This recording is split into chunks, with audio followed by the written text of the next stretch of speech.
Whatever. All right. Hello, I'm Eugene Marshall of Arcanist Press and Sigil Entertainment, and this is Sigil Spotlight. We are a diverse community of tabletop industry creators spotlighting each other's work. This session, we're playing The Shape of Madness, a Dungeons & Dragons adventure written by me, Eugene Marshall. It will soon be available on the DM's Guild. The cover art that you can see to the right here featuring Modrons is by Bad Moon Art Studios. We'll see some maps later by Alita Saxon. We are also featuring two creations by two of our players today. We've got an original class from Ishmael Alvarez's Apothecary class, which is featured in the 5th edition horror volume, which is available on DriveThruRPG via the link below. We also have Jessica Marcrum playing her tabaxi-specific barbarian primal path, the Path of the Stray, and we'll get to see what each of their abilities are, hopefully, today. And that is available on the DM's Guild via the link below as well.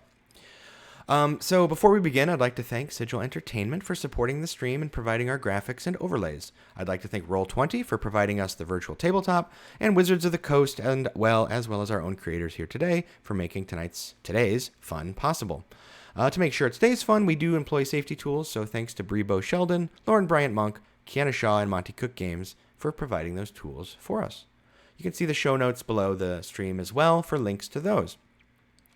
All right, so let's get to know our players and then their characters. As I said, I'm Eugene Marshall. My pronouns are he, him, or they, them. I'm co-owner of Arcanist Press and lead game designer for Sigil Entertainment, and I will be your GM. We do have one player, Vic Harris, will be arriving a little late. They were involved in, well, they were delayed. Let's just say that. I think there was some traffic or a car accident, and they're fine, but they are going to be late. So at one point in the near future, all of our videos are going to get put out of place when they join the stream. That's no big deal. I will either take a brief break and adjust it, or if we're in a place where the characters are interacting, I might just ask you to continue speaking while I slide little video boxes around in the background. But just so you know, that might happen at any moment. Lends to the suspense, I think. All right, so let's go ahead and go around the overlay here. Ish, would you like to introduce yourself, your pronouns, what you do, and then tell us about Anthemina? Certainly. My name is Ishmael Alvarez, aka Ish, and my pronouns are he, him. I do a decent amount of writing for 5th edition Dungeons & Dragons, and primarily through Fat Goblin Games. So if you see me on DriveThruRPG there, that is, it'll likely have my name on there. Today I will be playing Anthemina Dior once again. She is the definition of no nonsense and an apothecary, a class that I have created. Well, class that I have developed with. That's a long story. I developed the apothecary for 5th edition. It's a really fun class, and it's basically like if you take Johnny Depp's character from Sleepy Hollow and add a little bit more magic to it. But Anthemina Dior is basically like the straight cop with no wacky cop in this buddy cop comedy, and she just won't have any sass from anyone. I don't underestimate your fellow players here. I think they will be taking turns playing the wacky cop. Absolutely. Speaking of, let's go ahead and hear from Jessica Marcrum. Tell me about yourself and your character. Hi, my name's Jessica. You might see me down in the thing as Angry Nerd Girl. And I write games and supplements and adventures. And one of them is right behind me, Book of Seasons Solstices. But as Eugene mentioned, the one I'm going to play today is on DM's Guild. And as I just said in chat, it's a great time to shop on DM's Guild right now, because instead of 50% of proceeds going to creators as usual, it's 100%. And that's lasting today and tomorrow. So if you see this after the 17th, maybe they'll do it again. But if you're watching this on the 16th or 17th, it's a great time to shop. And I'm playing Greatpaw Battle Thumper, a young tabaxi barbarian who really wants to prove himself. My pronouns are she, her, his are he, him. Excellent. And Connor, last but not least, tell me about yourself and Sildaris. Awesome. Hey, everybody. I'm happy that you could make it here today. I hope you're all well. My name is Connor Self. My preferred pronouns are he, him. and I am a mental health professional by day and a RPG player and writer by night. It's been a really cool week. I have a couple new products that dropped this week to the DM's Guild. Two, which is pretty stellar. One is called A Small Trifle, where the players do try to out-heist a professional thief, and it takes place in Tiamat's lair. Whoa. The other one that just dropped today is called Eye of Darkness, Heart of Light, and it is a psychodrama. So if you enjoy tales straight out of Doctor Strange, it might be a good match for you. It was written for Gamehole Con last year, and both of them are available on the DM's Guild if you search my name. You can find me at John Connor Self on Twitter, and I will be playing Sildaris, who is a lovable furball ranger who wears his glamour as a lanky Scandinavian teen with a obnoxiously large axe. And I really love the players I'm with here. They're amazing people, so it's going to be a lot of fun. Thank you for that. I'm looking forward to it as well. All right, so I will move us to the character screen. So we've got your character names up there. All right. And shortly, we will be joined again by Vic Harris, and they're playing Dirk, the Warforged Grave Cleric, whom I enjoy watching sample all kinds of interesting things to eat. All right. We'll get to that later.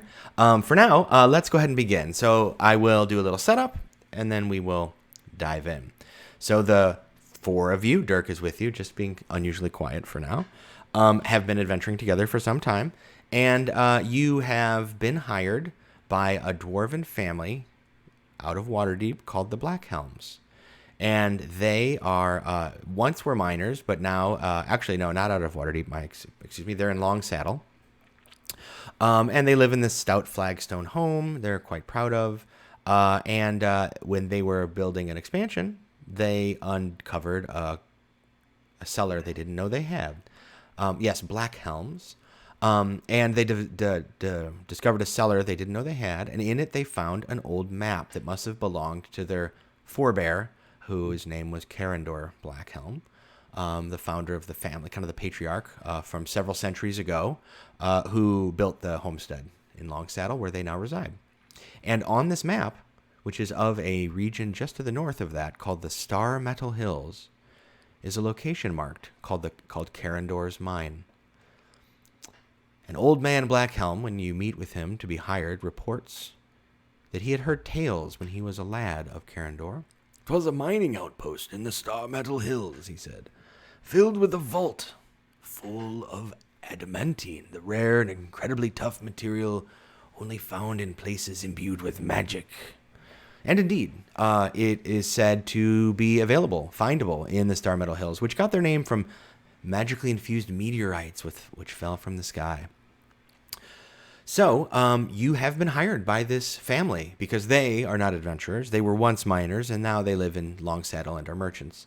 But they've hired you to travel to investigate this alleged mine. They would like you to kind of affirm whether this is in fact Carindor's lost mine, and render it safe for them to travel afterwards. The deal is that if indeed it is the mine that old man Blackhelm remembers hearing about, it could be filled with adamantine. It could be worth thousands, tens of thousands of gold. And they're very generous because they understand that if you find it, you could just take it all yourself. You could, it might be quite dangerous. So they're willing to split it half and half. Whatever you find in there, whatever adamantine is pulled out of that mine, you, the claimants, get half of it. So that could be a really great deal. That is your motive, let's say. So you've accepted this deal, and you have traveled to the Star Metal Hills using the map, looking for Carindor's lost mine. With some effort, you do find the entrance to the mine. Indeed, halfway up the cliffside of a blind gorge in the back of a dusty vale, you encounter a dwarven stone-crafted portal. An eroded path winds up the steep hills on the eastern face of the vale. It's traversable, and it is a simple yet arduous task to scramble up to the entrance. The weather outside is cool and rainy, And it is late afternoon, rocky ground outside, but you now stand at the entrance to this mine, an ancient doorway, a testament to dwarven craftsmanship. Weathered, rutted stone still stands in its original shape, a geometric entrance 20 feet high and nearly as many wide, opening into a small kind of entrance chamber strewn with debris and the ingress of the elements. Weeds poke up between cracks in the flagstones. Gravel and dirt litter the floor. In the back corner lies the remains of a huge nest, though it looks like it has been recently abandoned. In the back of this small foyer, a dark tunnel beckons, the light from behind you revealing the top of a stone stair descending down into the darkness. All right. Let me put you on the appropriate map. But there's will be the cover image when this is released in about a week or two for The Shape of Madness from Bad Moon Studios. I love that picture. Pay no attention to the Modrons. I'm sure you won't encounter any of those. No. All right. So, whoops. All right. So Dirk is along with you. You should be able to see yourself up in the top left corner of this map. And let me just make sure everybody is. So, yeah. So I don't have. I guess I could have turned lighting on out in the outside. Let me do that very quickly, even though you won't have any light inside. It is dark, so you will have to light something. But I will put something out here to represent the sunlight real quick. I just realized I hadn't done that. So this is the sunlight. You should be able to all see that now. Yep. And shining into this shadowy corner of the back of this veil. The entranceway is before you, and you can see the stair descending down into the darkness. What would you like to do?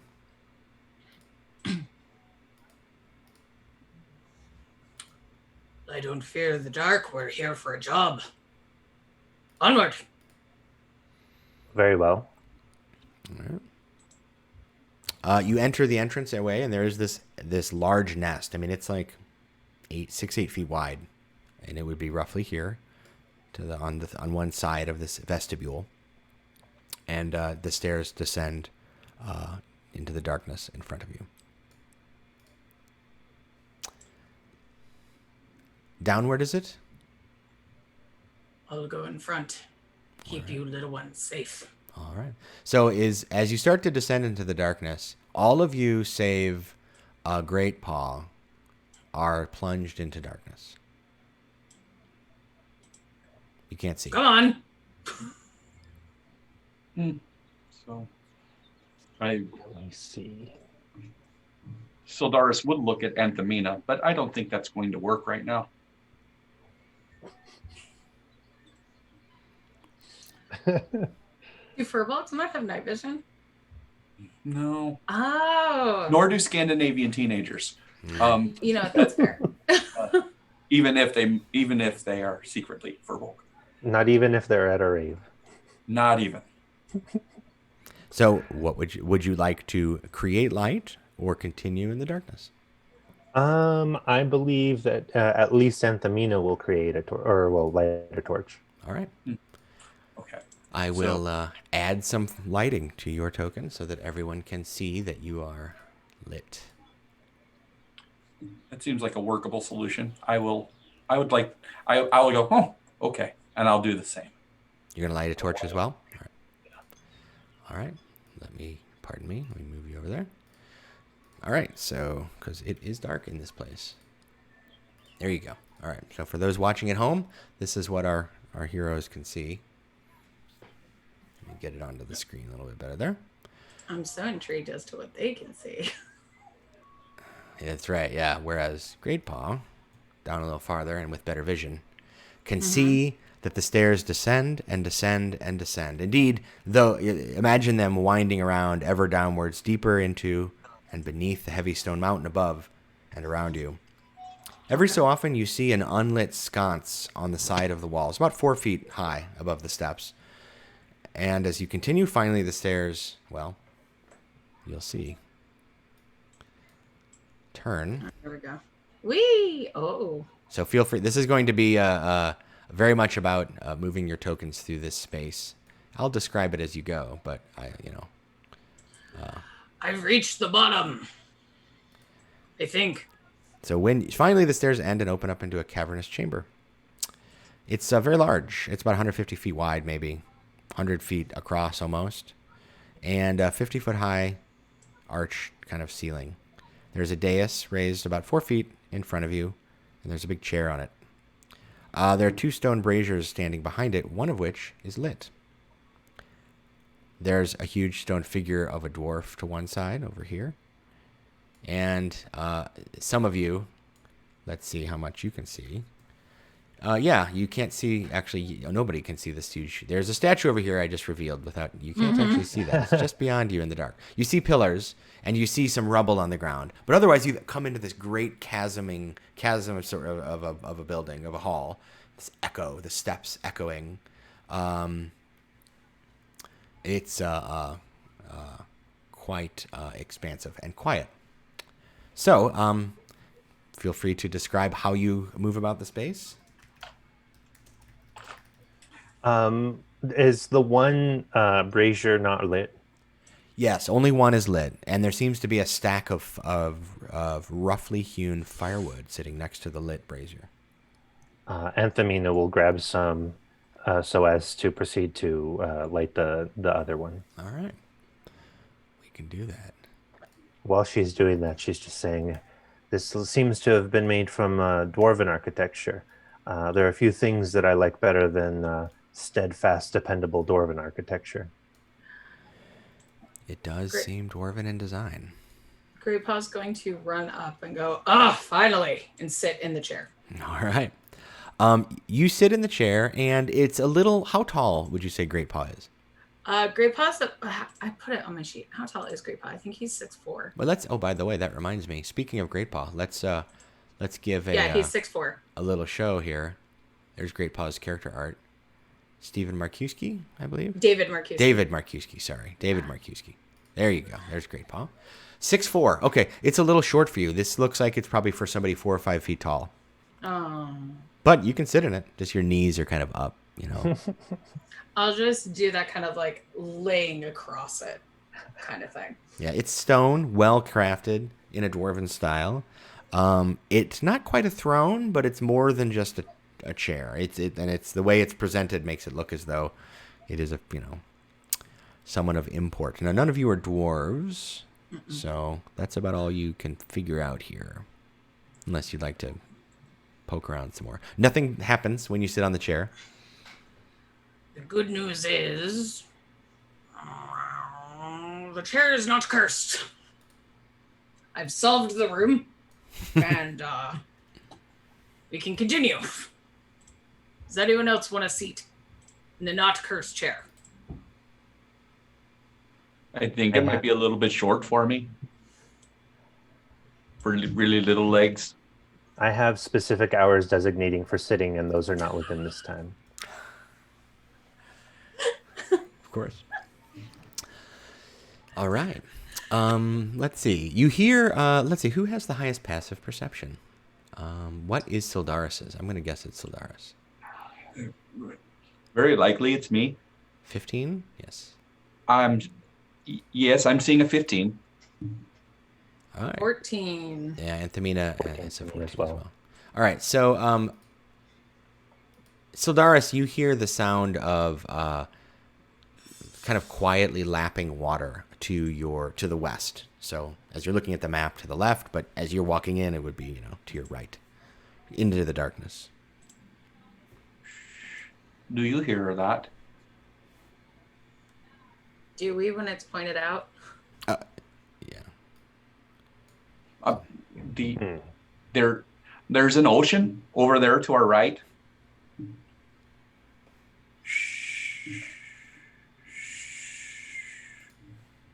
No? Very unusual. I do hear something to that extent. Normally, I would say that was impossible, but I've since learned to discard that term as Impossible? not useful. Well, nothing seems to be impossible anymore. Anthamina is like slowly making her way in that direction. All right. So yeah, Atypical. What is anybody else coming along? Yeah, Great Paul will move his ass. Yeah. And Sildaris couldn't stand the thought of Anthamina putting herself into danger yet again. Oh, I wanted to see the statue. There it is. Hey. Yes. I don't believe you can roll a religion check to see if you can identify it, but otherwise, probably not something you would recognize naturally. But you never know. Hey, 15. And then we're not seeing what Great Paw sees because Great Paw is revealing stuff, but through dark vision. Yes, right. So, so I've got this set up with the dynamic lighting such that each of you are only seeing exactly what your character can see. Oh, that's cool. You didn't know this? So that's why it's kind of important, at least, it doesn't ruin the game or something, but if you want to get the kind of full experience, you can move your token around where you would move in the room, and that will reveal the things that are in this room for you. That's cool. I'll be happy to describe them as well. But this is like the opposite of theater of the mind. I'll do my best to use my words to paint a picture. But I also want to highlight these awesome maps by Alita Saxon. So I'll be using them too. And Roll20's dynamic lighting feature is fun. So yes, Great Paw has disappeared into the darkness. And see, I also have the ability to click on each of your tokens, and I can see what you can see, or I click on somebody else. Great Paw is right at the edge of Sildaris and Anthamina's vision. Because Great Paw is not, there's no light coming from him, right? You have your torches, and right at the edge of torchlight, you glimpse in behind you over the dais, because you're both tall enough to see over its 4 feet height. You see the shoulders and head of Great Paw in the darkness, stopping and looking up and around. If you turn around, big orange head. Yeah, right. Furry. So if you look in the other direction, however, with your back to Great Paw, you're looking to what would be to the west over here on where I'm pinging on the map. You see there's actually a fissure in the stone where it looks as though the ground is cracked. It's not huge. You couldn't fall in it, but it's substantial enough that the floor beyond the crack seems to have a pitch down. Ooh. It's not huge, but it's, there's an angle downwards. So Sildaris will walk up to the braziers there. Is there kindling in the braziers? So this brazier just got these are the braziers are up on the dais behind you here. This little circle is supposed to be a pillar. Oh, I apologize. No, that's right. That's supposed to be a pillar. So the braziers are up on the dais, and one had kindling and was burning. The other one, Anthamina grabbed some wood and lit it, so they're now both lit. Wonderful. These pillars are just standing here, disappearing up into the darkness. Well, you can probably glimpse the ceiling because it's 30 feet. So, yes. So as you approach this crack, you see that there is actually about 3 or 4 feet after the crack, there's standing water has collected here. And it's kind of dirty and murky. It looks, there's the floor here is slightly slanted downward away from the center of the main room. There's a crack running east-west here, or I'm sorry, north-south here. Foul, murky water is settled in this side of the room. Beyond the standing water, you can glimpse a far wall, right? But the water you're going to guess at the pitch might be several feet deep by the time you get back to that wall. Sildaris will crouch and run his fingers through the top of the water. All right. And say, "You're not supposed to be here. How did you get here?"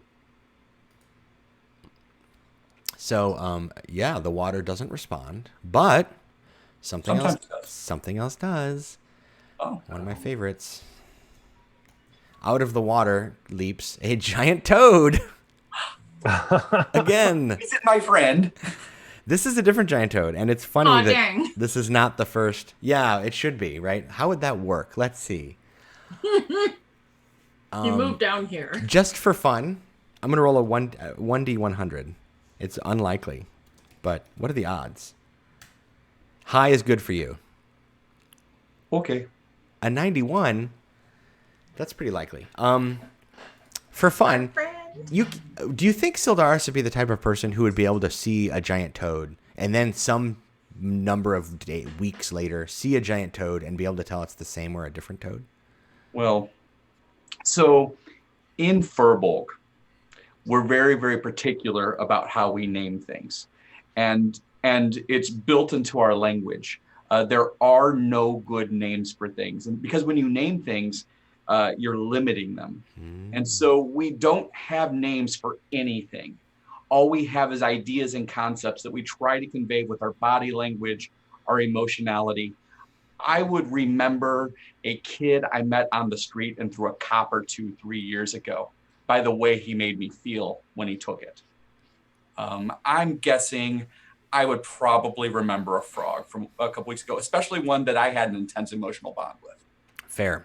All right. So one of these giant toads leaps out of the water and splashes next to you, but stops and hesitates. The other one, however, starts getting up on its haunches like this, and it looks Fluffy? like it's acting. One is acting aggressively. The one to the south, near to Anthamina, is acting aggressively, whereas the one that was near to you is just kind of... Fluffy? Is that you, Fluffy? Yeah, so this is not a small woodland creature, I guess. So the full ball ability to speak to such creatures is not going to apply here, but Furbolgs can speak to all beasts. Okay, well then this is a beast. Unlike gnomes.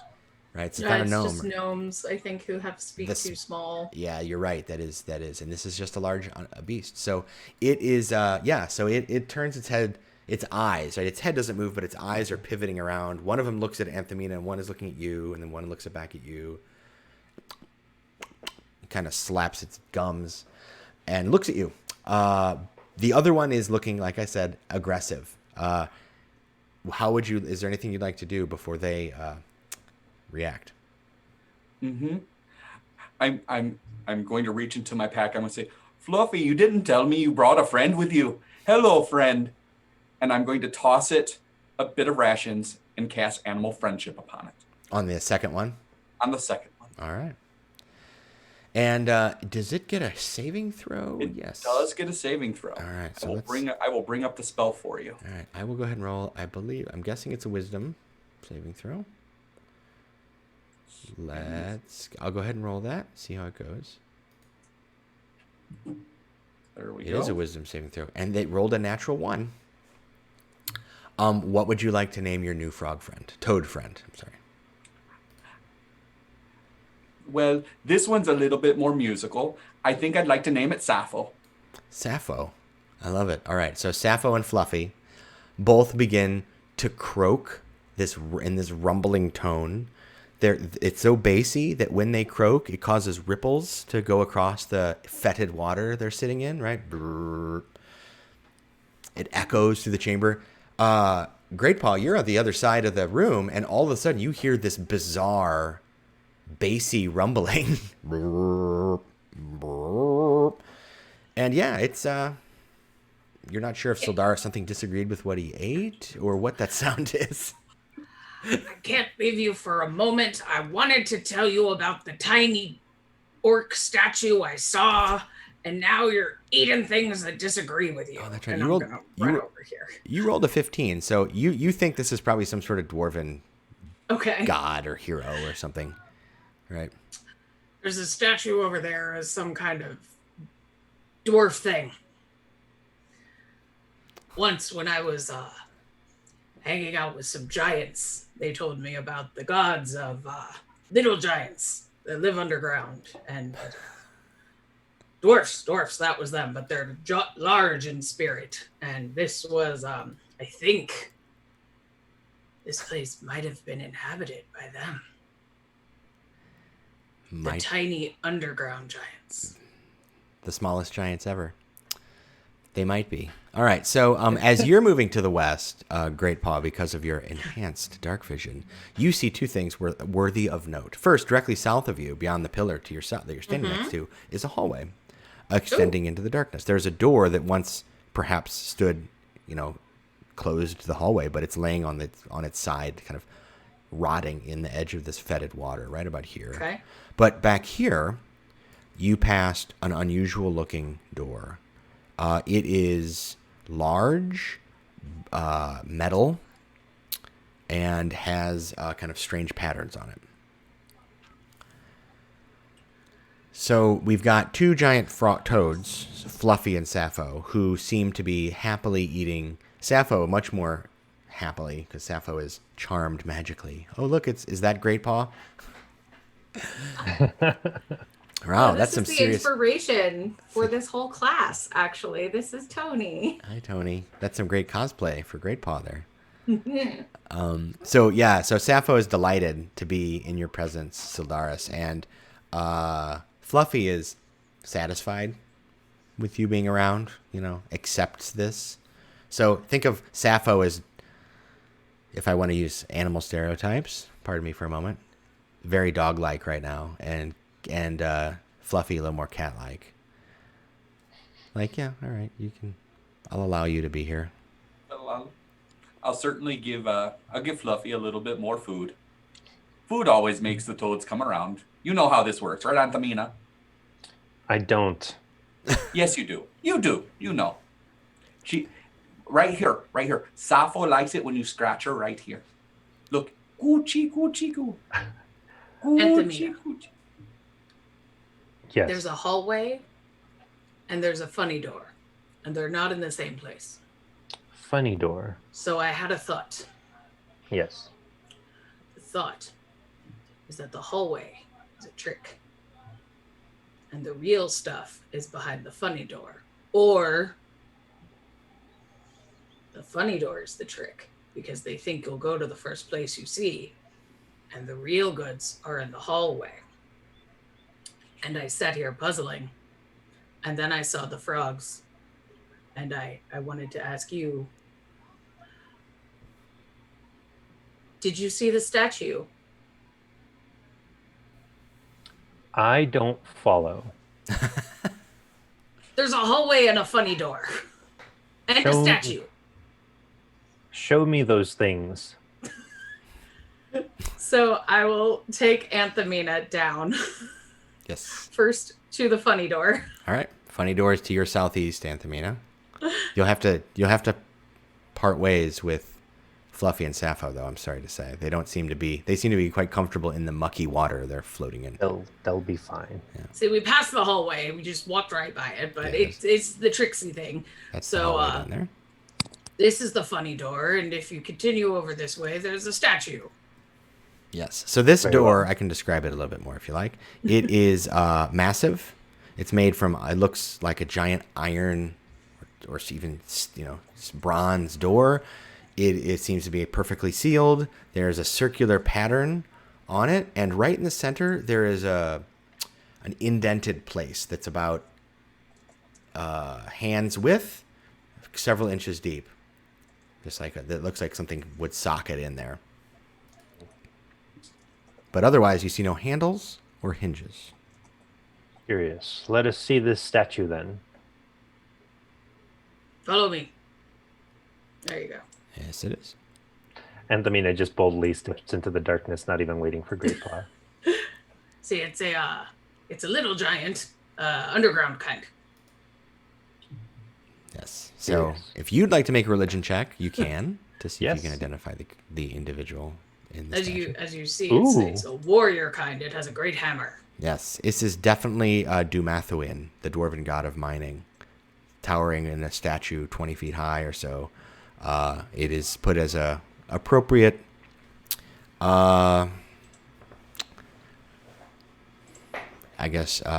reverence in a family of dwarven miners might like. So Excellent. Just as evidence, you conclude that you might be in the right place, right? Because remember, half of the task here is determining whether this is Karendor's mine, and then second, rendering it safe. Yes. Well, this would seem to indicate that we are in the proper mine, but we should be careful. If dwarves no longer dwell here, it's possible that they may have set some kind of defensive measures. Why? They don't like people going into their mines, or so I've heard. But if they don't live here, why do they care? I don't know, but it would be better to be safe, Did the frogs do it? possibly. Great Paw's gonna consider that and walk back to the door. So speaking of toads, Sildaris, you're sitting here and yeah, I mean, So you get the impression that probably this place. I was wondering whether to put this behind a dice roll, but it doesn't matter. It's not something that I think Solaris would have any trouble deducing. This place has been open to the elements for probably a very, very long time. What I'm worried about is that there is moving water underneath this mine, and it caused the collapse of the rock over here. First of all, this isn't a very raving review for dwarven architecture, that they didn't consider such things. But if the floor is giving way because water is unearthing underneath the structure, the rest of the structure could also be dangerous to walk across. Fair. It's entirely possible.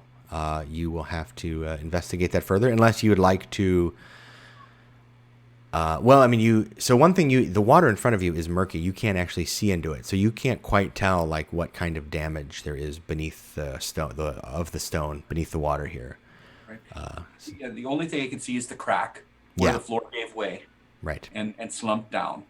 So for it to slump, there had to have been some hollow underneath there, some sort of sinkhole.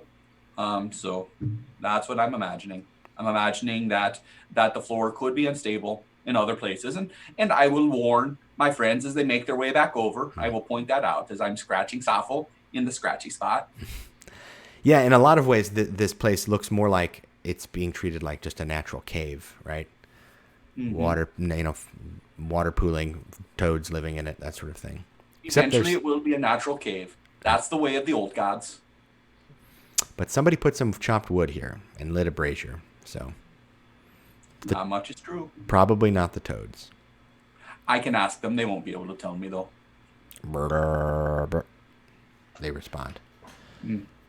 All right, so it looks like you've got a hallway off to the left and a closed, unusual door in the center south of this room. The southeast corner hasn't been revealed yet. What would you like to do?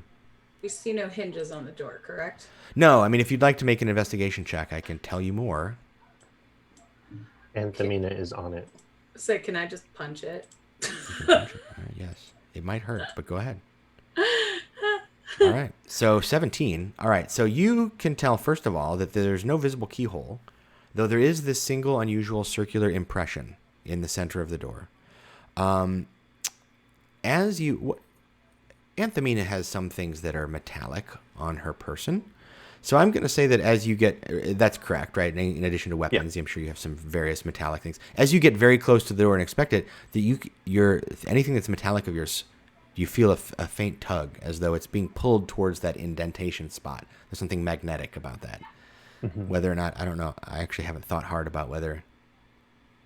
I mean, they know about lodestones, so I guess magnets are a thing in the Forgotten Realms as well.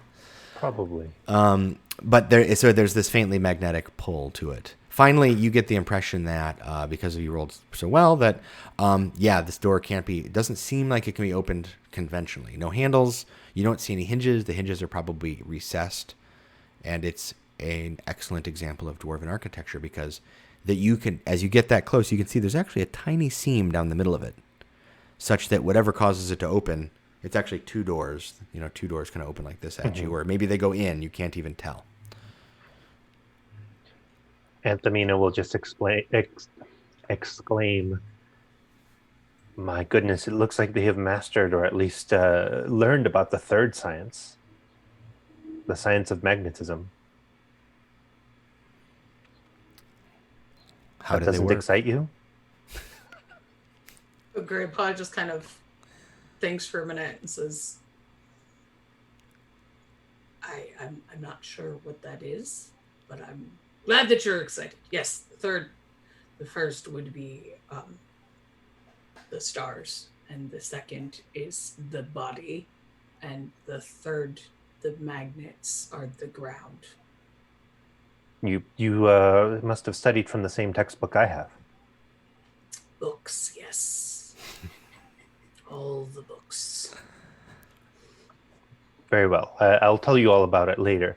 That being said, I believe that the key, so to speak, And Anthemina kind of makes a gesture for the indent here. The key must be elsewhere, and we should look for it. I don't believe we'll find ingress otherwise. All right, let's see. But if I put my axe in it, You may try. Yeah, you can certainly try, as they say. I want to try and hit it in that seam with my axe to pry it open. Okay, go ahead and make an attack roll. Okay, let's see. 20. That's a pretty good roll. All right, so you managed to get the tip of your axe right into that seam. And I mean, this is a small of seam that you have to get like right up on top of it to really even see it's there. But you get the sharp edge of your axe in, and you push it in. It goes in just a half inch. And you get the impression that, I mean, this is like trying to push right through somebody's plate mail. Except this plate mail seems to be A door. Yeah, a door. Well, and also plate mail being is actually just it's actually very thin. This is probably a foot thick. So it's probable that you could gouge it. In fact, as you're looking carefully, you can see that it looks like something has, or maybe multiple things have battered against this door in its history, but it seems quite resilient. You probably would break your axe before you got through the door, but you can make now that you've got it wedged in there, you can make a strength check. Okay. To see if you can make any progress here. I'm good at those. Not that good. I see an 8. Yes, you rolled a 5 out of 20. Yeah, I mean, it's not going in, right? It's not sliding any further through there. It's stuck. Yeah. So it looks like you think maybe if you had like crowbars and some time, you might be able to power through it, but not yet. Okay. Well, I guess we'd better look for something else. Sidaris, ask if the frogs have seen anything like a key. Okay, but I don't know if they're going to talk back. Hey, Fluffy, Sappho, you're talkative, Sappho. Have you seen a key? It's about a big, made of metal, kind of shiny. No, it's a special key. It doesn't fit in a lock. Pardon? What's that about the key? It's a weird key. A weird key. It's a weird key. It really could be anything.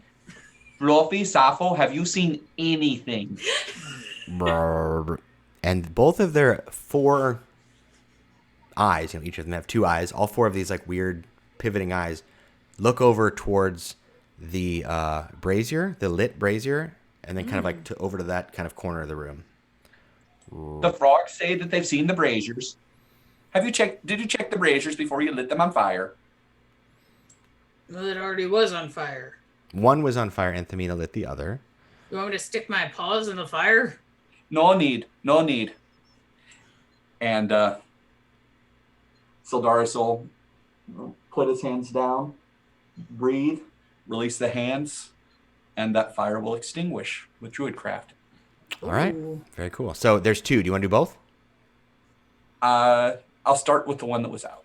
The one that was out originally? Yeah. All right. Yeah. It goes one out. at a time. And inside, I mean, there was just some wood that Anthemina had pulled out of the one brazier and put into the other and threw some firewood on top. So that fire is extinguished now. Okay. There's nothing special about the brazier. You get the impression, at least as you look into it, you could do an investigation check if you like on these things. They look mundane at the moment, but I'll take a look. But So can always good take at a look. Investigating. Yeah.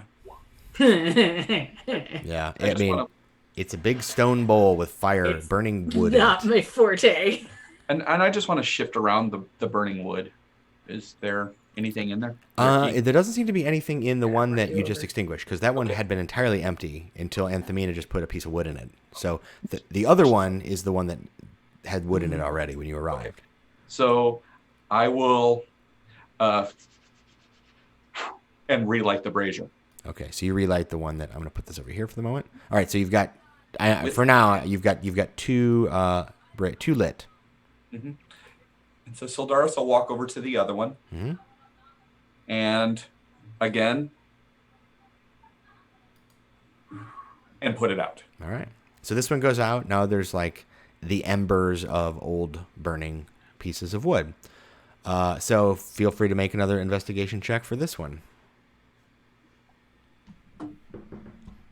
You want to do that, Sildaris? You're letting me poke around in it. Yep. Okay. Poke around. So you poke around, and there does seem to be something other than just wood in here. There seems to be some large bones that have been damaged somehow. By fire? Something else too. They've been charred, but it looks like they've also been cut or chewed or something. And they're odd bones. They are large, but they are hollow. Oh my. Hollow Would I bones. be able to recognize what kind of bones they are? Like if they're bird bones? Yeah, or that'd something? be let's say that's a nature check. Survival? Survival would be to determine maybe what happened to him. I am skilled in nature. Okay. You Great want to ball. do nature and I'll do survival to see what happens? Sure. And when Anthemina gets back, she can roll too, because nature might be closer to her jam. Look at that. Yeah. They died. Yep. Oh my. Ooh. Double ones. Okay. Double ones. So for that, so Great Paw, That- you're looking at this. Yeah, this is obvious, right? These were probably bird bones of something, but it's a huge bird creature because these bones are larger than yours would be, for example. And something has been gnawing on them, right? Something ate this creature and threw the bones in the bottom of this brazier, and then So we know Great it was a big fluffy. bird was eaten. yep, and then It was a then fluffy, cooked. and it wasn't Sappho because they swallow the bones too. yep, and the wood looks chopped with an axe or something. It's not. This isn't just like branches. It looks like somebody Okay. chopped wood, and it's burning in here. So that's what you can discern. Sildaris, you look at this and you know what this creature is. These are the bones of a dragon Oh my. or a drake, perhaps. I've never seen the bones of a dragon or maybe a drake before. But they could be.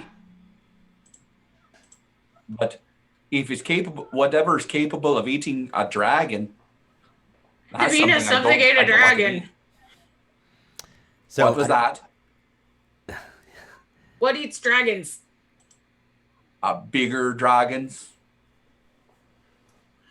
Oh, you know what I heard about? Under the water, there's sea monsters that eat dragons. Oh.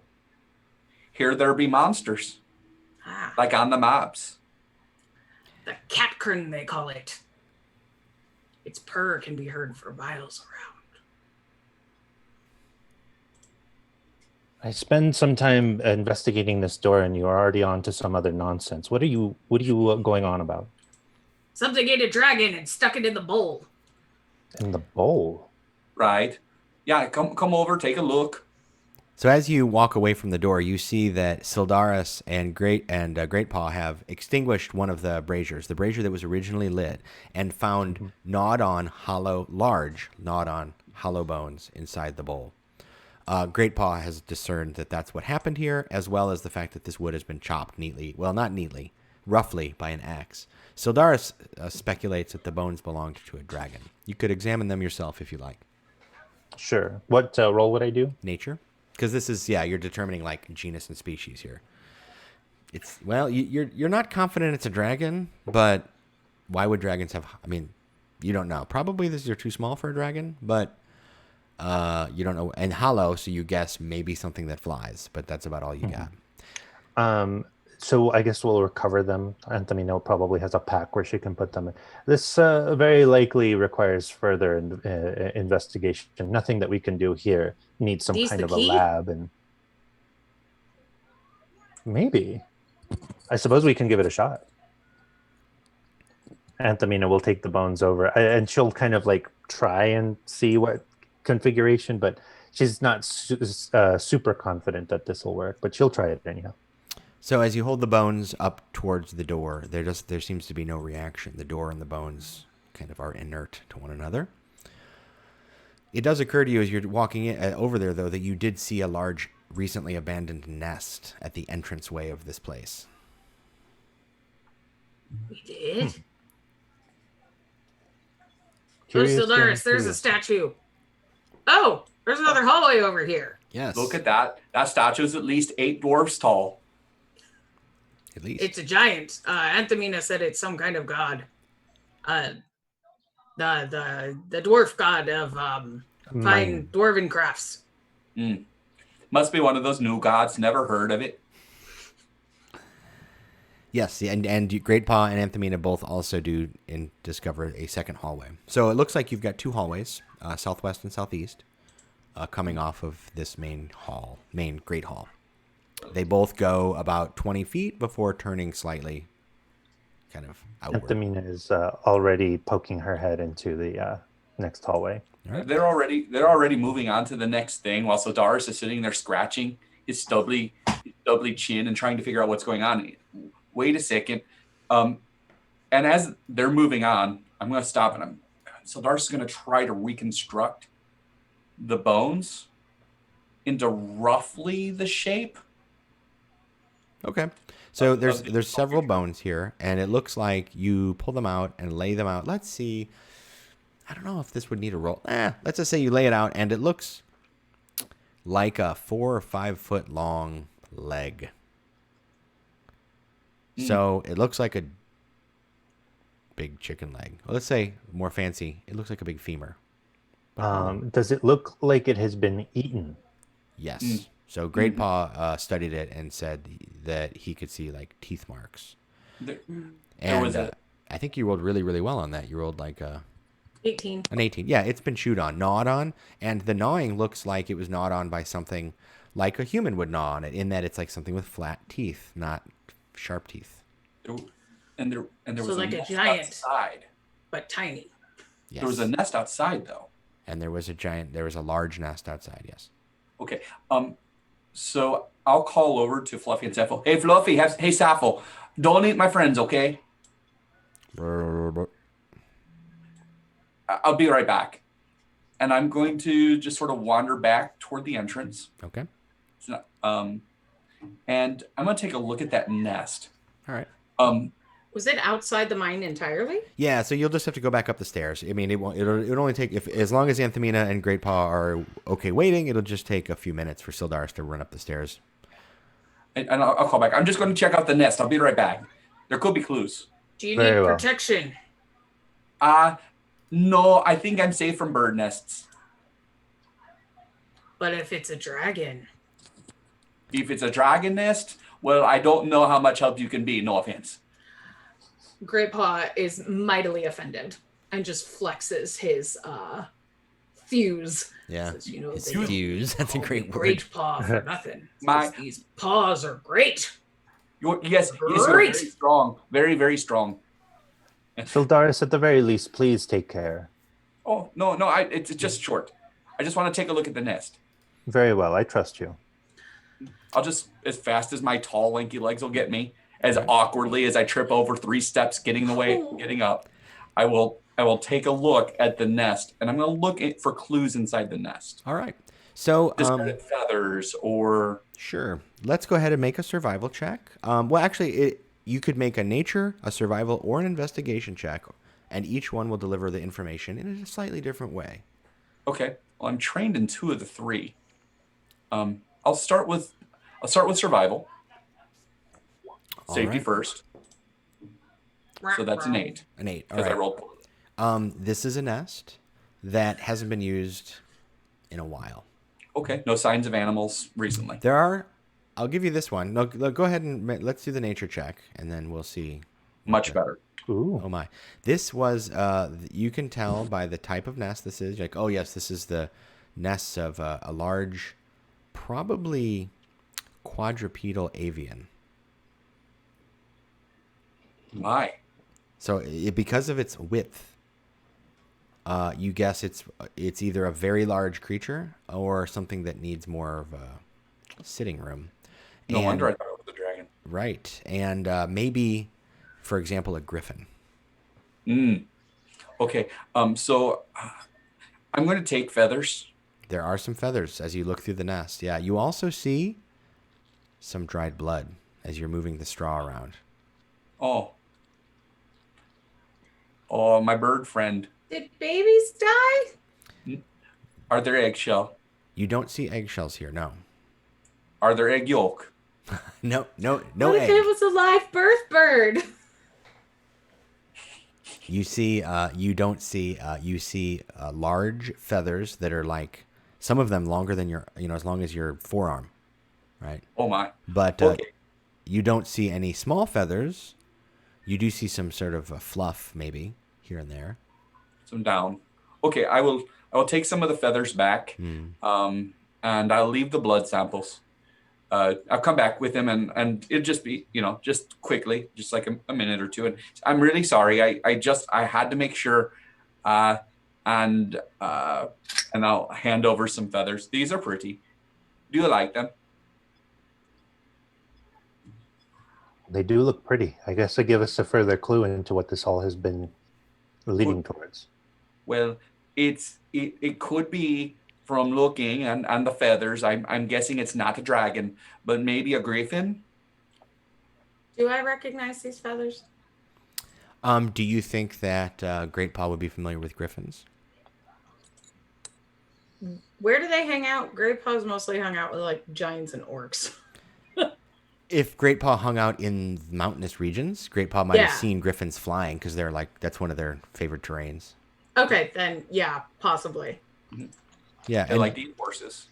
Yep. Cows. And, They like to eat horses, cows, goats. Oh, okay. I thought you said they're like horses, and I was like, I don't think they're quite like horses. no, and they do lay eggs, and they so a nest would make sense, right? Although, like I said, Sildaris didn't see any sign that there are eggs present either, No sign of babies there. which could mean with your 21, either whatever took the parent took the babies, or they only took the parent and the babies were old enough to fly off. You don't know.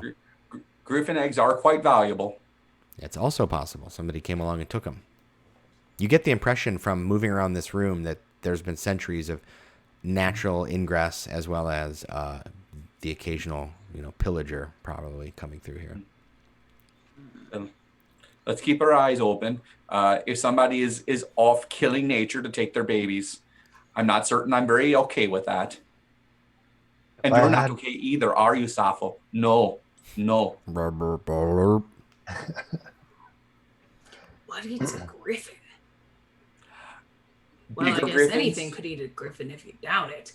I worked hard enough, but I've never eaten a griffin in an entire sitting.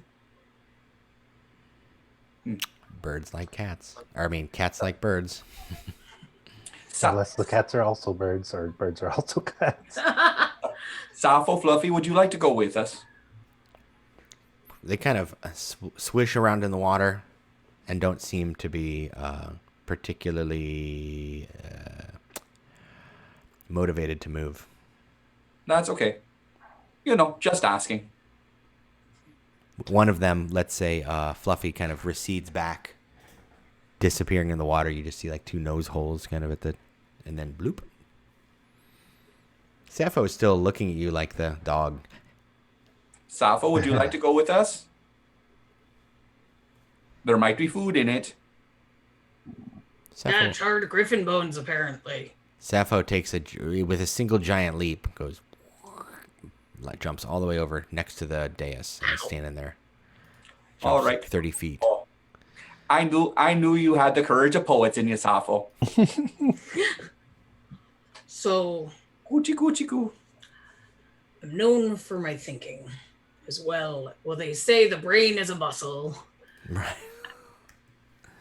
and I never miss leg brain day.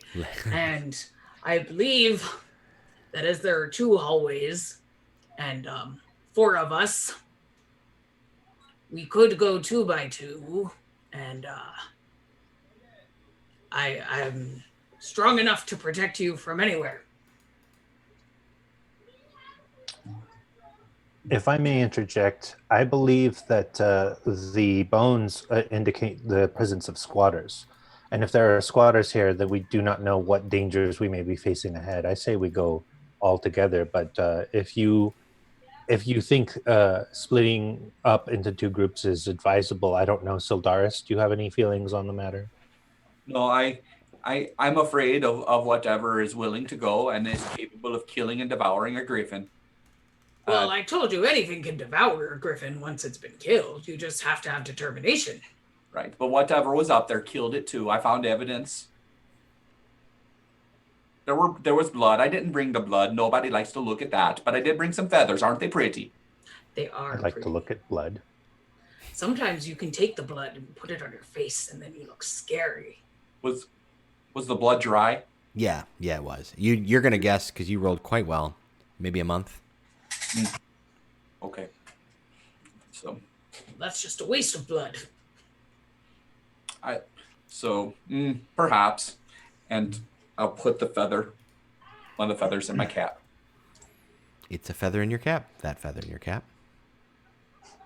So, left Grandpa hallway. is super distracted by that fact. Yeah. Would you every stop time playing with that macaroni? Every time Sildaris looks, it kind of bobs and. It's the medieval equivalent of the laser pointer, apparently. I'll go with Sildaris. All right. Well, which way would you like to go? There's the eeny and the meeny, because the miny mo we can't go down.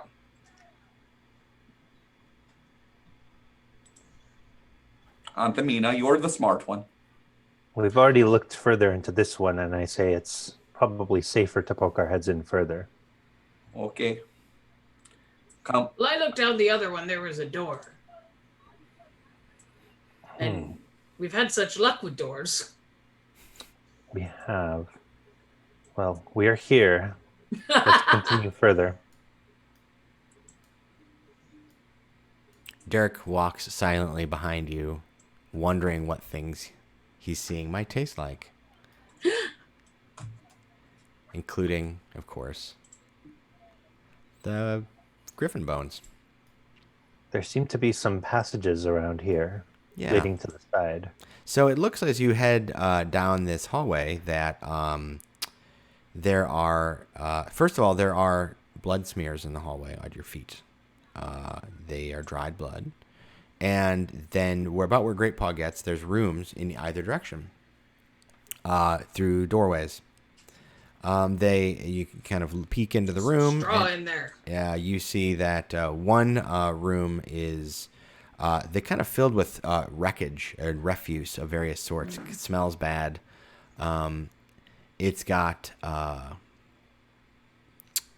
crumbling stone desks as well underneath the kind of some like broken twigs and branches, as well as dirt, mold.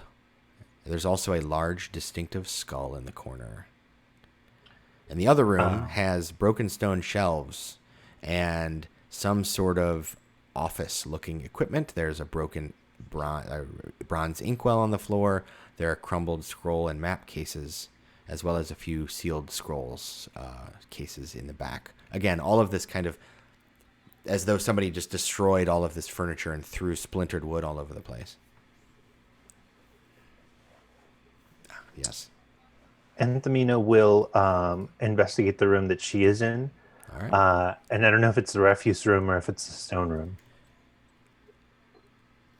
The stone shelving room, I guess I should say.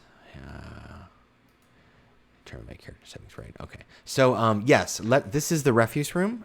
So as you head into this one, you see this distinctive skull and rats go that are kind of like crawling around in these piles of filth and waste, kind of scatter, right? And dive and disappear into various little cubbies and locations underneath all of this refuse, as well as, you suspect, small cracks at the base of the wall where it meets the floor. The skull is, well, since you've already ascertained that the bones out in the Great Hall were likely from a griffin, this probably is a griffin skull, but it's been cracked open. There's also, it looks like this used to be some sort of official room. There's desks and that have been shattered and crumbling. The room Great Paw's looking in looked like it was maybe more like a library or an archive, the kind of place Great Paw probably spent a lot of time growing up. Let me get Sappho ready for Sildaris to drive, though. Anthemina, Yes. is your room over here?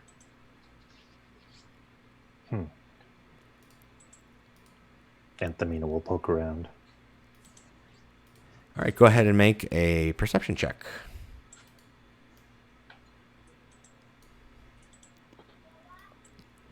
And tell me what you roll, please.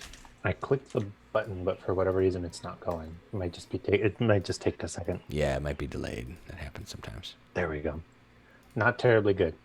All right, well, let me see what that means. 6. All right, so yeah, you find some scroll cases, and as you crack them open or look at them, you can see that they have come open, and there is their contents are entirely rendered to dust. You do see one that looks like it's sealed still, though, like it's got wax around it. I will carefully open that one, All right. and I'll make sure everyone else stands back in case there's some kind of a weird magical surprise. So I'll it guard looks the like hallway. it looks like there's a letter inside, or something written on a scroll. Nothing weird happens. And would you like to pull it out, or leave it in there? I will pull it out. All right. So on principle, Sildaris should be able to control Sappho. Let me know if not.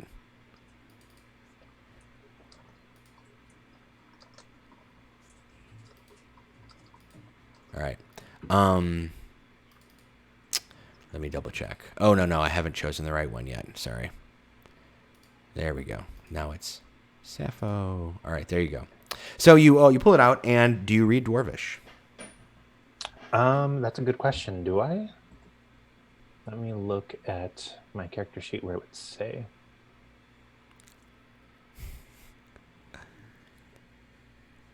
Shoot, where on these character sheets would it? Bottom left of the front page. You know, it's entirely possible that I didn't pick, but let's see, because as a human, I would get like common and one other, right? Oh yeah, unless your background. I totally would have picked Dwarven. Okay, so yeah, you read it. It's Dwarvish, and it looks like the. Convenient.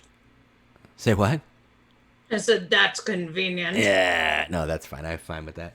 I mean, what was your background?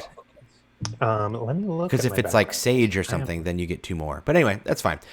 It's Dwarvish. You read Dwarvish, and it says it's the first top of the page is a manifest of mining production. Like it's a list of whatever weight and amount, like 4 kilograms or whatever measure of weight. I don't know what measure of weight they use in the Forgotten Realms. Pounds, right? Depends. Yeah, I think pounds. Yeah, 4. It's what's in the Aurora's Whole Realms catalog. So Fathoms. 4 hogsheads of whatever Stones. this stone. Yeah. So but then there's a handwritten kind of that's in like a little formal chart at the top. But then the bottom half, it says Hossoc, HOSSOC. Our output is quintupled. Karendor's new laborers are amazing. I'll share that with the group. I can't make heads or tails of it. All right. I don't. They think hired Dwarf- some new folk. So Those folk ate griffins.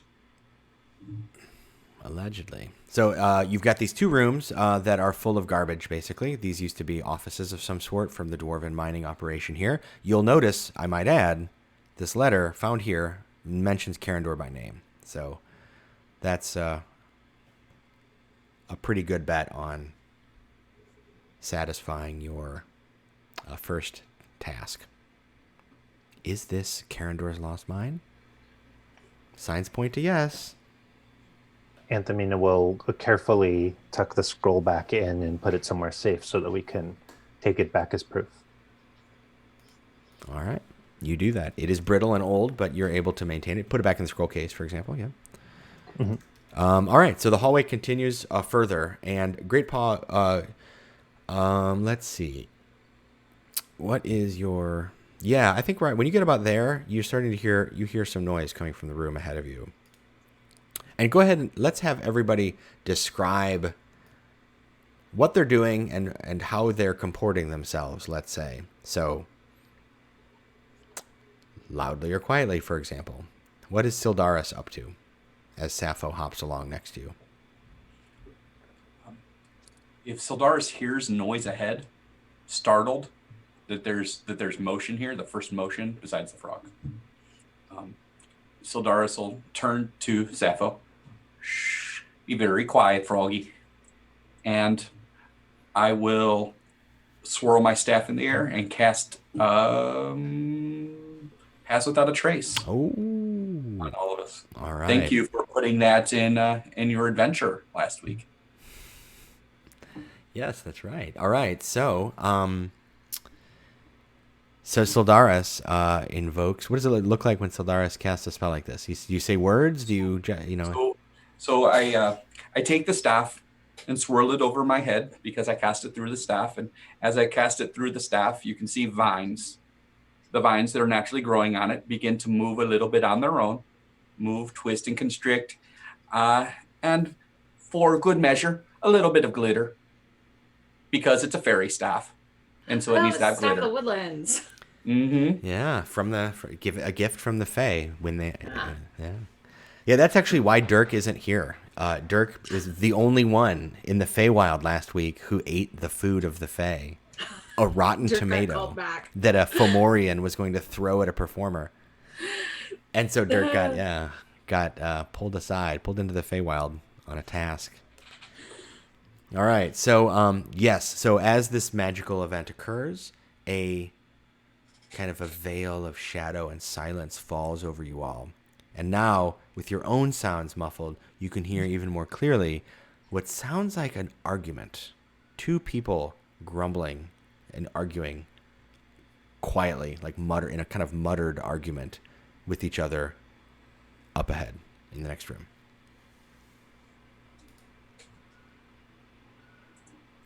I'm gonna sneaky up.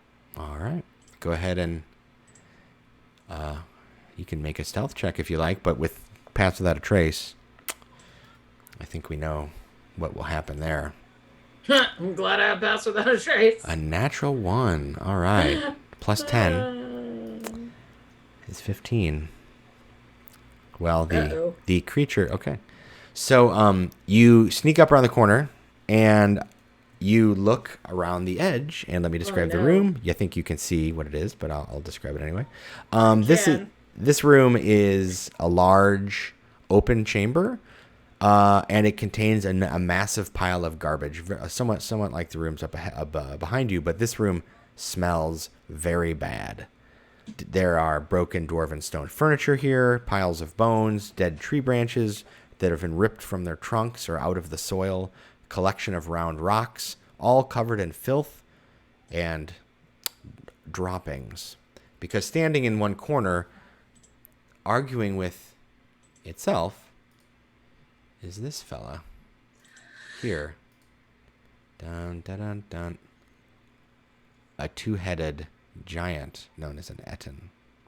Of course, Anthemina and Sildaris and Dirk and our friend Sappho don't quite see this yet, but Greatpaw does. And the two heads are arguing, and as you're standing there listening, you can hear that they're arguing about whether or not they should go get more food. The toads are mentioned as well as a possible meal.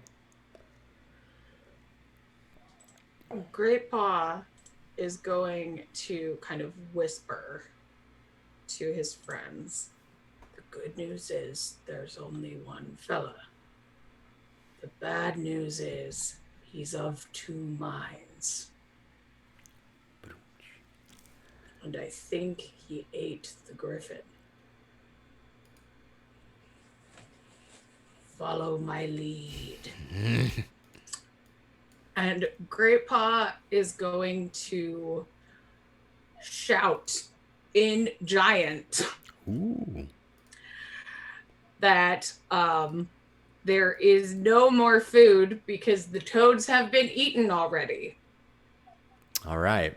And this territory is claimed. So, if I don't know if Anthemina or Sildaris understand Giant, but suddenly Greatpaw of course, Sildaris does as a furbolg. She speaks the language of my home. So Greatpaw bellows out this giantish threat, claim, and of course the two heads stop arguing and both say, And we should roll initiative. Oh no, I was hoping I could scare them away. Well, we'll see what happens. But we have to do it in turn order. Okay. Oh! We can start with an intimidation check if that was your intent. Absolutely. That was my intent, was to scare them. I have. It was not great. Well, so I can roll initiative for Sappho if you'd like. I mean, Sappho is as well, so I can put her in there. All right. So we just need. I will roll Dirk. And again, I've clicked it, and it's just, there we go. All right, so let's see. So it hasn't shown up on my computer yet. Yeah, I don't see it yet. Oh, shit. There it is. Maybe that wasn't even... Nope, it is. It's just a delay. All right. So, Great Paul, you bellow this challenge, and the Etten turns both heads and is confused, and is initially hesitant, but definitely you get the impression that it's also curious. What would you like to do? That was how you kicked off combat. So there's an Etten that's confused in this room. You've got this room full of garbage and filth. It smells bad in here. You've walked down this hallway and seen clear signs that probably this creature has layered here because this is like a natural cave. A griffin made the poor choice of nesting maybe before the Etten arrived. You're not even sure. But the Etten has been eating the griffin. There's some remains here, and it's out of food. And now it thinks it might go eat some toads. It is most likely as well. There's a giant axe here, responsible for the chopped wood. What would you like to do?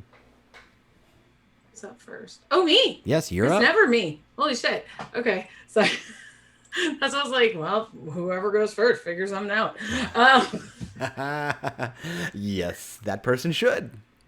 So they are confused, but not running away. Yes. So, I would like to rage. Yes. All right.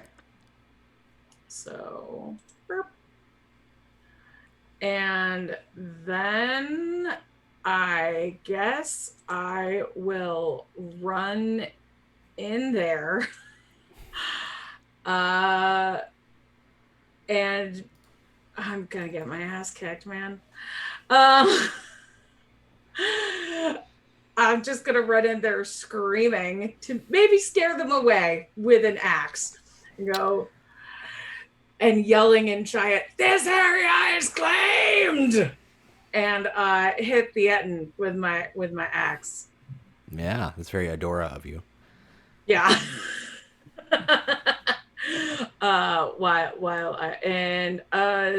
Sure, let's make it a reckless attack. Yes. Let's do it. Okay. That sounds fun for me. Okay, so that's a hit. That's not a great hit, but it's okay. And then you'll add the 2 rage damage as well. So that'll be 6. All right, that's your first swing is definitely a hit. All right, and then I get another attack. You sure do. But it doesn't count for reckless. Oh, that's nice. All right, and that is 12 now. And does my rage damage also go to that? Yep, every hit.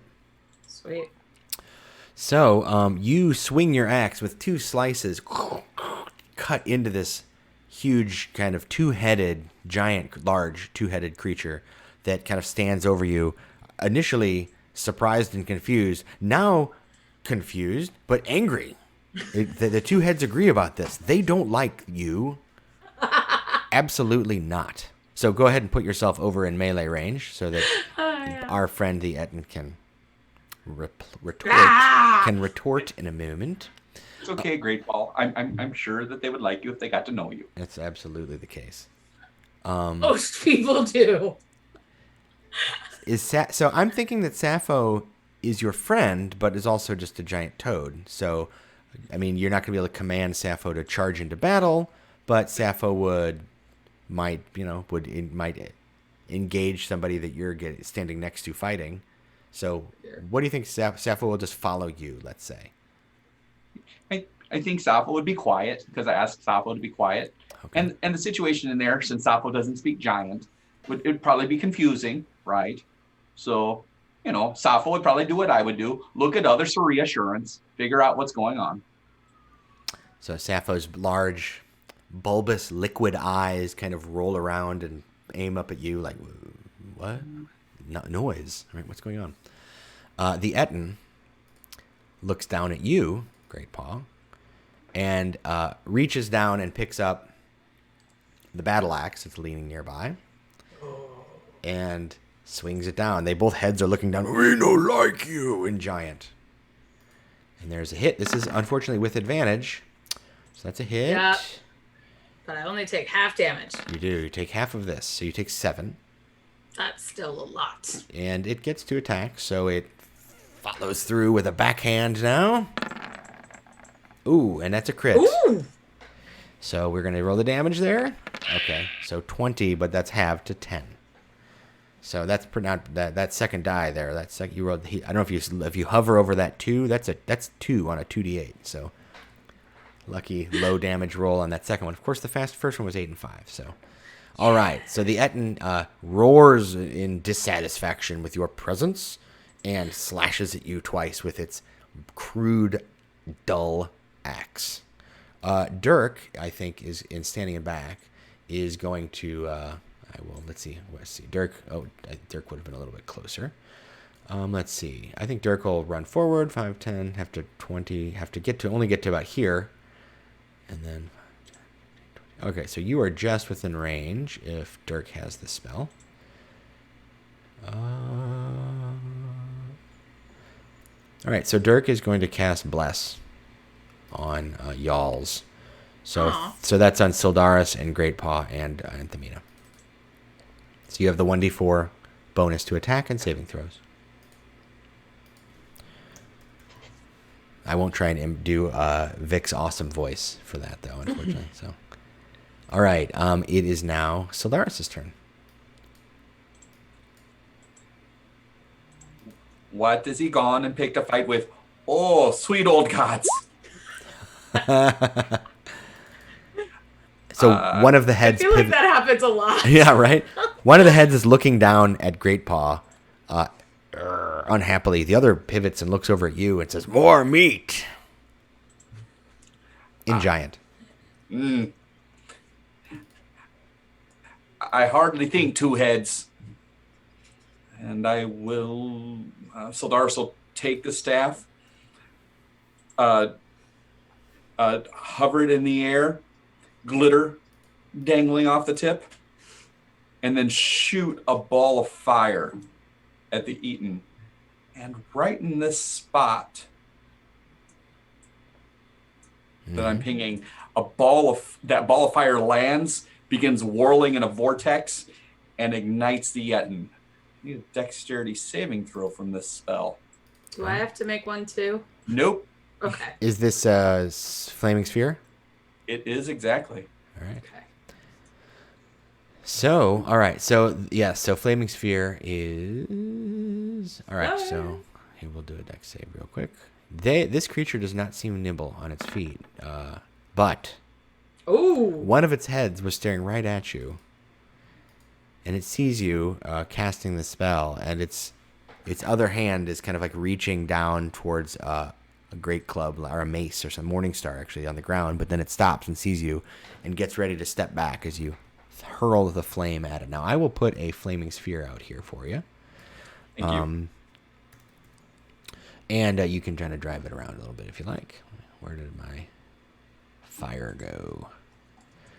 Fire. Here we go. We need a 5-foot radius one. Okay. It needs to be bigger than that. It is. Yeah, that's about right. Let's put it about that big. And you want it, I guess, like right here. Is that okay? Yep, right there. Mm-hmm. And I will let that be controlled by Sildaris. All right, so you should be able to drive that around. So as a bonus action on future turns, you can move it around. And the Etten has to, if the Etten ends its turn next to that, it will take damage again. So, and it was, yeah, all right. So it takes half damage, though, even because it made the save. So, although the dueling style doesn't apply here, so it's just the 5 damage. That was, I'm still learning Roll20 a little bit. I clicked it off. That's totally, yeah, the things like sneak attack, rage damage, you can add them, but it'll just add it to any old thing. Yeah, it's kind of silly.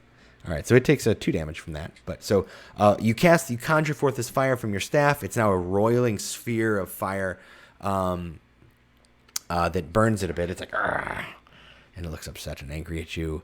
And that means it is Anthemina's turn. So Great Paw's gone and gotten himself in trouble, and Sildaris is running there. Oh, it's fine. There is a giant toad in front of you, so you'll have to squeeze through. That'll slow you down a bit, but so that'll be like 10 feet of movement to get through there. You could probably get to the entrance, get a glimpse of the Etten. You're muted. It was a little bit loud over here. I apologize. Anthamina is kind of grumbling a little bit as she's trying to move past the toad, and she even does as Sildaris had recommended, and doing the little scratchy spot. But yeah, she will in fact get here to be able to take a glimpse of the creature. Yes. And as a matter of fact, is there anything I can do in the defense or assistance of my companions? You can always take the help action, and that would maybe help the like a triggered action. You can say the next time somebody attacks, I will try and distract, or something, if you can narratively justify it. I would, but I don't think anyone's I think the only one that I could help would be Great Paw. And I don't know that I can really affect that from where I'm standing. So you can help Great Paw. No, I mean, I'd love to. I just can't from where I'm standing. Like, I'd love to be able to be over there, but like, not only do I barely have line of sight, but yeah, it has 3/4 cover from you, for example. If I was even like 5 feet out, I would like shoot a distracting, like I would shoot a suppressing fire, but I can't even do that. What I will do though is I will take the dodge action just on the off chance that something does come at me. All right. So Anthamina approaches the entrance to the room and kind of presses herself against the wall, prepared for whatever this Etten or whatever else it might be in this room might throw at them. Great Paw, we are back to the top of the order. The Etten has slashed at you twice, hitting pretty hard one of the times, but you're angry. Jerk. I am angry. So there's like bones and stuff on the ground, right? Yeah, this room is a mess. This is the remains of the griffin this Etten has eaten or scattered. It looks like the Etten kind of gathered garbage and stuff out of the rest of this floor and has been collecting it here. So Great Paw is going to use his bonus action to pick up some of the Etten stuff. Sure. And just break it. Oh, yes, that's right. You've got this. So click on the word. I did. Yeah. Did you put it in the chat?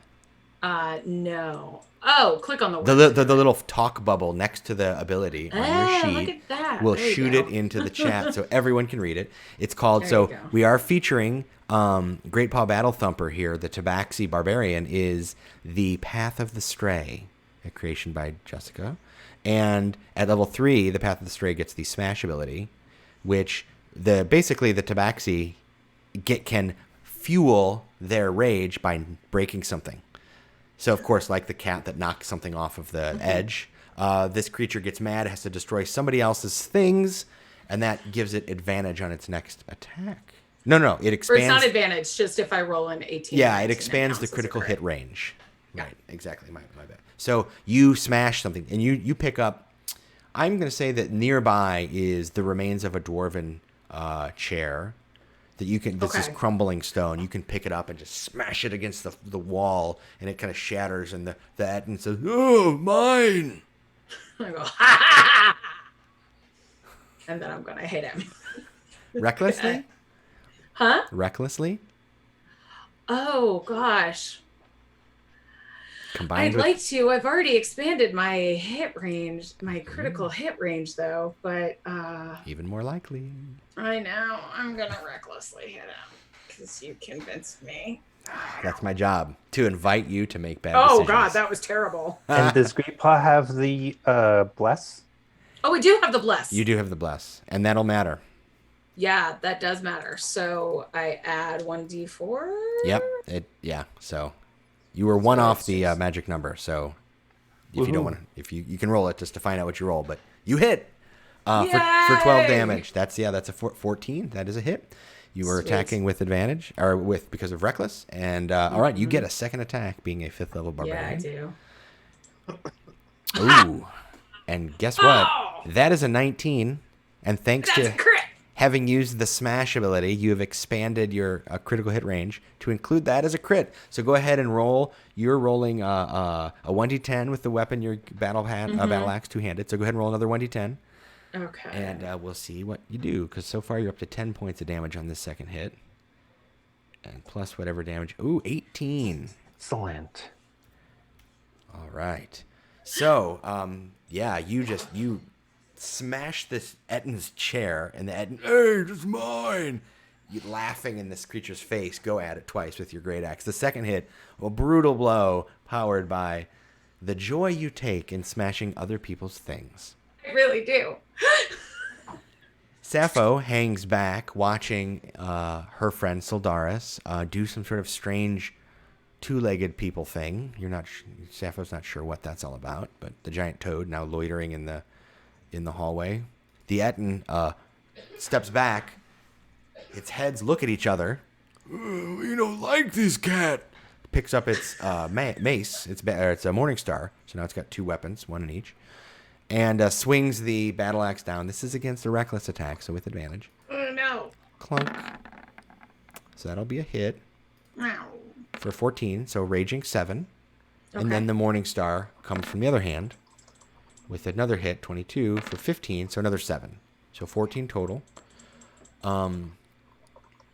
This creature, you get the impression that it's not the smartest, but it does know that you hurt it, and it doesn't like you, and it hits things that it doesn't like. Dirk is going to come forward. We have that in common. 20. And then it burns. It does. It does not move. Yeah. It does. It would actually have trouble getting out of there. You placed it in such a way that it can't escape. So it takes 5 more damage. So Darius isn't as smart as Anthamina, but It does. Yeah, it's trapped. All right. So the fire. It's like, ugh, but it was so distracted by wanting to hit Great Paw that it just didn't even think about the fire, or rather, the DM didn't think about the fire. So thank you for reminding me. I only have the one head, right? I can't even. So, all right. Dirk is going to come forward, and I think having cast Blast, Dirk will, the Warforged cleric kind of thumps, clunk, clunk, raises a hand, calls on his Kelemvor, and the sound of the tolling of the dead, a death knell, rings out over the Ettin's head. And the Ettin has to make a wisdom saving throw. They're not the wisest of folk. As I said. And at level 2, or level 5, it's 2d12, because this creature has already taken damage. So let's see how much this is. All right, 7. I love that spell. I know, it's fun. I like the variable damage effect. That's cool. Mm-hmm. All right, so for whom the bell tolls, it tolls for the Ettin. And the Ettin, this like necrotic energy kind of washes over the creature, and black veins pop up in its skin for a moment. Sildaris, there is an angry two-headed small giant here that is upset with you all and wants to, you think, eat you in particular, actually, because you look... That is typical Big Brother behavior. It really is. Seriously. So, I mean, they're not known for being cultured. I'll say that much. Okay, so I will take my hand like so and ram the giant yet again. All right. Boom. It makes another deck save. And go ahead and roll that damage again. Oh, that might be a success. Probably is. I don't have. Yeah, it's got to be. All right, so go ahead and make the damage though. You can re-roll that if you like. New dex save, new damage is usually the policy I go for. Although the spell doesn't say whether you re-roll damage every time. But 7 is better than Here 5. goes. So Just delayed. there it is. All right. So it All takes right, the fire bumps into it. And it takes some damage. That's your bonus action. It keeps wanting to sit in a not in the grid. It wants to sit on a point. Oh, that's because I expanded it, yeah, to make it large. I can if it's easier to drive, I can do it that way. Or you can just hold the Alt or Option if you're on a Mac button down, and then it doesn't follow the grid anymore. You can just put it wherever you want. So that thing is still standing there. So I will run forward, screaming, "Ah!" much like my friend Great Paul. Ah! All right. And I will attempt to club it about the head. Pick one of them, whichever one's looking at me the meanest. That would be the one on its right, your left, with in the picture depicted there the red war paint, or rather, that's blood. Let's face it. Probably griffin blood, sadly. See, I told you, blood has uses when you want to look scary. Right? 17. Damn, That's that a hit. Is quite the... That's Or you. 11 Smashy points of smash. damage. Yeah. Very nice. All right. So you smack this creature, and you actually think you hear the sound of bones breaking. It killed the griffin, and now you are getting sweet revenge for that poor creature. Anthamina, it is your turn. All right. Anthamina has seen all she needs to see. Let's see, I'm not muted. It's still in my... Okay, good. And she is going to move in to get a good, decent shot. There's a lot going on here. But she will get... let's see, what do we want to do? Do we want to use a crossbow or do we want to use a spell? I'm going to say, let's use a spell. So I'm going to cast Ray of Sickness at level 1. All right. All right. I would presume that to be a hit. Yes. Regardless of his saving throw, he takes the damage. Right. But the failing it would give him the poison condition until the end of his next turn. It doesn't really matter whether he succeeds or not, because that's enough damage to put him over. Would you like to describe how Ray of Sickness brings down the nasty Etten? So one of Anthamina's newest inventions is this kind of pneumatic slingshot. And what she does is she takes this little kind of ceramic ball filled with poison, and that is how she delivers her Ray of Sickness. I like that. So Anthamina being the Apothecary class created by Ish and Developed by Ish, as she shoots this, performs this would-be magical act, but through a kind of alchemical means. So delivers this through the slingshot. It crashes against the creature and poisons it. The green of the poison, kind of gas and acid, encompasses the Etten, and it collapses to the ground. Dead. So you find yourself in the Etten's lair. The Etten being the being that probably has been agitating the ecosystem here, let's say. There's all kinds of junk in this room. It also has a pouch at its waist. Combat is over. Okay. And then I actually had to look this up, but I wanted to give you a definitive answer. So the class was actually created for Pathfinder by a fellow writer at Fat Goblin Games, whose name is loading. I'm sick of slow internet. I feel like I'm back in 1999, and not in a good way. That's the best part of Wonder Woman. But Tyler Beck is the creator of the Apothecary class, and I then converted it from Pathfinder to 5th edition. Okay. So thank you, Tyler Beck. We've been enjoying the Apothecary very much, and we've been enjoying its 5th edition iteration, so thank you for that, Ish. Absolutely. All right, so the 5th edition version is available by the link. I don't know where the Pathfinder version is. All right, so yes, so you have you've slain the Etten that has been terrorizing this little cave-like area, and you find yourself in this room, again, fallen into silence. The Etten is dead. It has a pouch at its waist. The room is filled with refuse. What would you like to do? All right. Did somebody already grab the pouch? I'll take a look at it. Oh, sorry, honey, sorry. Oh, come here, Bubba. Come here. All right, so I Great just Paw. kicked my cat. Oh, by no. accident. Careful, kitty. I'm sorry. So Great Yes. Paw pulls the pouch off of the Etten, and there is you can hear things clattering around inside. Metallic clanging sounds. You open it up, and you see several things. One is looks like a twisted piece of metal that probably was once part of some mining equipment, like a pickaxe, but it's been damaged as though somebody had twisted it with great force. Okay. So it's this kind of weirdly twisted, broken part of a pickaxe that this creature decided was valuable to it for some reason.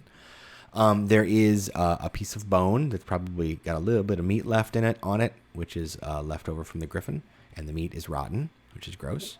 But there's also a metallic disc about yay big and about that thick with a dwarven runes on it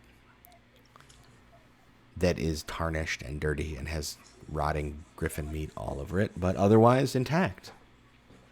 I'm going to hand the bone to Sildaris to see if he wants to bury it. And I'm going to hand the dwarven rune to Anthemina and say, this looks like the things that you enjoy.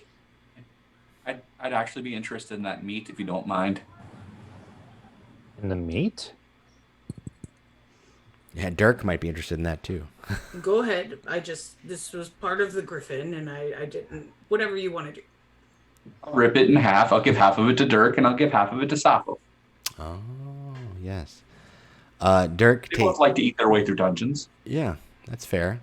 So Dirk, for those at home, our fellow player Vic couldn't make it today, and they'll be back next week because this adventure, as the players know, is more than one session adventure. So Dirk will be joining us next week again, and Dirk has the uncanny ability to eat something and know what died in order to make that food possible. So Dirk enjoys eating the griffin, and indeed can tell that the griffin was eating small game in order to survive. And so Dirk is over there munching on rotting meat, talking about things like rabbits and deer, and maybe rabbits are a little small for a griffin, but deer, let's say. Meanwhile, Sappho eats it up happily. It's small, but Sappho is not picky. Sappho was, until recently, living in a pool of filth, after all. So, Right. Okay, so, you have the disc. You think it's it seemed to be the pattern on the door in the previous room. Oh. Curious, yes. Fantastic.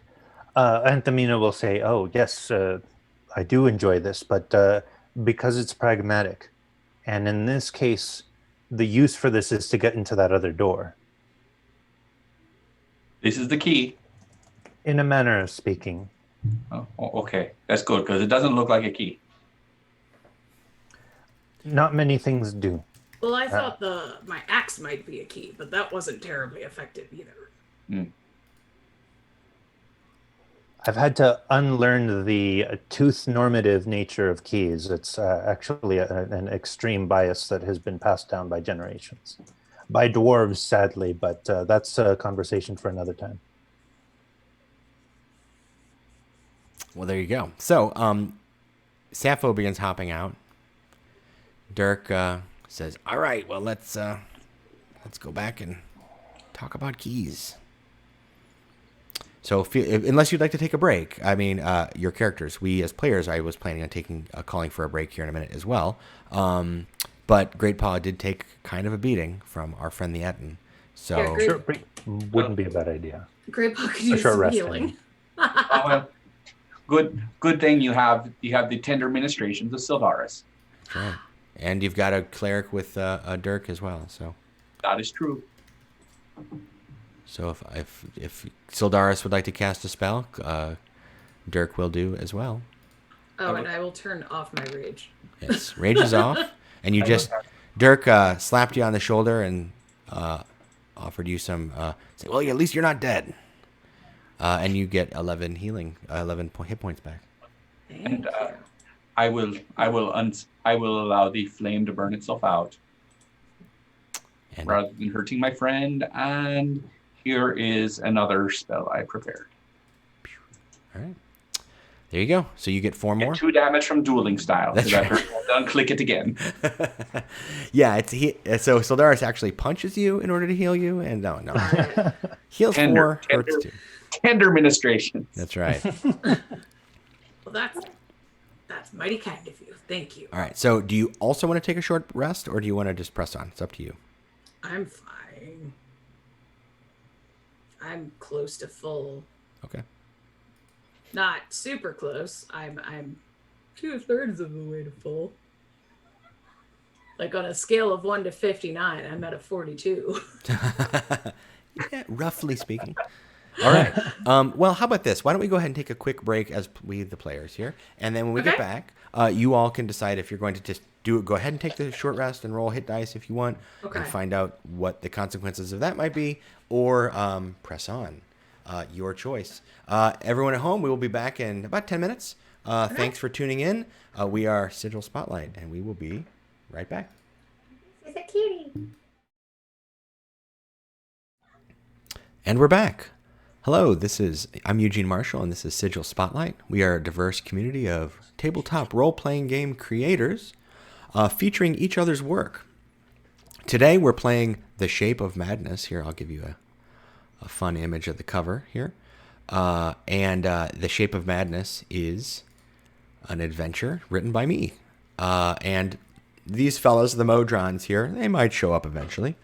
Haven't yet. Our heroes so far have been tasked with traveling to and discovering and traveling to a lost dwarven mine by the Black Helm family. And their tasks were twofold. One, to discover whether indeed the map they had been given led them to the lost mine of Carindor. They, for the most part, have confirmed that through finding, a dwarven mine, and also finding records that mention Carindor, Black Helm. So they've got that evidence. But the second task was to clear it, make it safe for the Black Helms to travel to reclaim the mine. And so far what they found is that the first level... Oh, did I let that slip out? This area they've explored has been open to the elements for centuries. And so it's basically like walking into a mountain cave. They found giant toads. They found refuse and the bones of a griffin that an Etten had slain. And then they slew that Etten. But in so doing, they found a magical key or some sort of special enchanted dwarven key that will open a sealed door in the Great Hall that they had encountered. And that these creatures like Ettins, griffins, and toads, as well as the elements, seemed not to have breached just yet. So they now have a choice. They're back in the main hall. They have the choice of seeing about that door. There is another hallway they could explore if they chose in this area as well. So I will ask everyone to briefly say your name and pronouns if you like, and just remind us who your characters are, and then we'll get back going. So, Ish, would you like to go first? All right. So we are back at the door. Is that right? Yeah, I can move you back here. Let me go that. We're there. I mean, Okay. At least I see. There you go. Yeah. And so Anthamina will not waste much more time and just put the key, the thing into the slot. Okay. So we've got Ishmael Alvarez playing Anthamina, the human forensic apothecary. Mm-hmm. And we've got Jessica Marcrum playing Great Paw Battle Thumper, a tabaxi barbarian, Path of the Stray. The apothecary developed by Ish, and the Path of the Stray developed by Jessica. And we've got Jay Connor Self, who is playing Sildaris, the furbog disguised as a human druid ranger. All right, so you all have returned. Let me move you over to the character sheet here, or the character overlay with your character names up there. We are missing, if you notice, there is a square missing. Our friend Vic couldn't make it. They got stuck behind an accident and are okay, but have just gotten home now. So they will be with us next week at this time when we continue this adventure, because this will probably be more than one session today. All right, so Dirk, that's Vic's character, is tagging along the Warforged grave cleric. The group has also made a friend because the group is Sildaris, the Druid Ranger. Has the bee moved? Yes. I'll be right back. Yes. Take your time. So our Jessica has a bee in her room, and I think she's allergic. So she's going to make sure she's safe, which is what we would all want. Speaking of animal friends in our presence, Sildaris has cast animal friendship on a giant toad that he encountered, and he's named this giant toad Sappho. And so Sappho, the giant toad, is just following along almost like a pet. Sappho did not engage in combat with the Etten, but did happily follow along when Sildaris returned, and now is sitting nearby, looking around placidly, while the rest of you investigate the magical door. So I know Anthemina said you were going to put the key in. Is that correct? Yes, that is correct. Okay, so this metal disc that you found on the person of the Etten after having slain it, in its belt pouch, you pull this out and hold it up near the door. And as you bring it near the door, all of a sudden, when it gets within a few inches, it just snaps almost out of your hand, and as the magnetism of the two objects slam the key into place. And you get the impression that they both have some sort of magnetic properties. And indeed, the disc, as we're looking at it and bringing it back, you realize it's a lodestone, effectively. It's been carved in certain sorts of ways with these dwarven runes. And it is the key that magically unlocks this door. So this massive iron door with bronze inlay in these kind of traditional dwarven patterns with dwarven runes, and that you can read, pardon me, that are praising the prowess of Carindor Blackhelm as miner and entrepreneur, as well as invoking the name of Dumathuin, the dwarven god of the forge. These are in these runes, and as you slide the disc in there, it kind of completes the invocation that's carved in the door. And then that almost invisible seam down the middle, there's a puff of air out of it, and the door slowly starts to creak open. And it looks like this as it does so. So you all should be able to now see a hallway stretching beyond the door. So this hallway is roughly the same size as the stairwell you came down. We're talking about, it's got relatively, so the Great Hall you're standing in has like these, very kind of vaulted ceiling, but the hallways you've been in have only about a 10-foot ceiling. And this too is about 10 feet wide, 10 feet tall, and it extends forward beyond the limit of your torch. So at least 40 feet into the darkness. And this area, unlike the room in which you stand and other rooms and hallways you've been in here, is perfectly clean. It looks as though, unlike these places which have dirt and mold and remains of animals scattered around this area, this place is clean. Are you safe, Jessica? God, I released it all by myself and I didn't die. Yay! So there was a bumblebee in Jessica's room, and Jessica's allergic to bees. Jessica's allergic to bees, so we definitely wanted you to be safe. Fortunately, bumblebees aren't aggressive, and you got it out the window? I took it out to my porch. Well, congrats on Thank you. helping pollinate your local flora.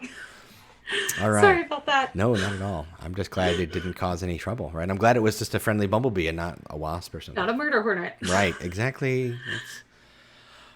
All right, so, well, while you were away, Anthemina put the key into the door, and the door opened. And it's quite clearly a magical, there's like a popping sound and a hiss of the air escaping from the space beyond. The doors have opened, and it looks like nobody's been beyond.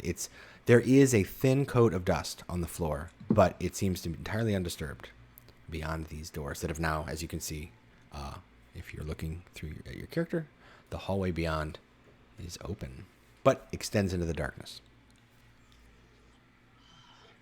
What would you like to do? The science of magnetism is fascinating. I imagine all manner of things could be done if we understood it. I'm gonna close the door behind me so you don't see my message. Yeah, go ahead and make. Actually, you can have this one for free. When you the door cracked open, you heard the very faint whir of perhaps gears turning. So when that magnet or that key slapped into place, drawn by the magnetic attraction that's imbued in the lodestone as well as in the door, there was also a mechanical effect inside the door that caused the doors to open. And that you've never seen a mechanism that's triggered in such a way. It's quite an advanced mechanical contraption here. Anthemina is just in awe of it, but she doesn't do more than make a little note in her little steno pad before moving forward. Very well. We went through all this trouble to get in here. Let's press forth. Let's go. All right. I'll just barrel on in. So Anthemina charges forward. I'm sorry, Great Paw charges forward. Sappho stops and looks at Sildaris and then looks back because Sappho's companion, Fluffy, I believe Sildaris named Fluffy, emerges from the fetid water that's collected at one end of this great hall where the floor had settled, perhaps due to erosion or, seismic activity. And it emerges, Fluffy emerges, and Sappho looks back, looks at Sildaris, looks back, looks at Sildaris.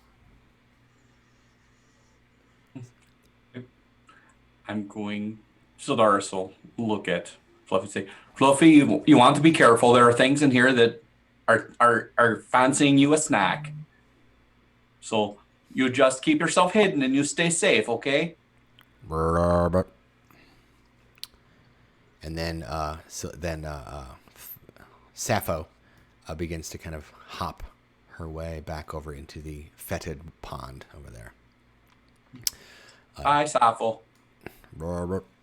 Keep the entrance safe. Watch out for Fluffy. The tunnel continues a great length.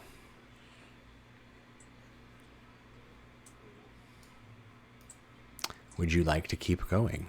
Yes. As Great Paw moves, you see the room begins to open up ahead. Another hallway. This one not as large as the one you just left, but still of reasonable size. Indeed, this one is. Where's my description here? So this one is about 50 feet wide and extends beyond the limit of your sight.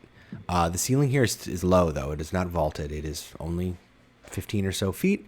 There are four very squat columns that are holding up the roof, and there are a whole bunch of largely undisturbed. Let me grab Dirk here.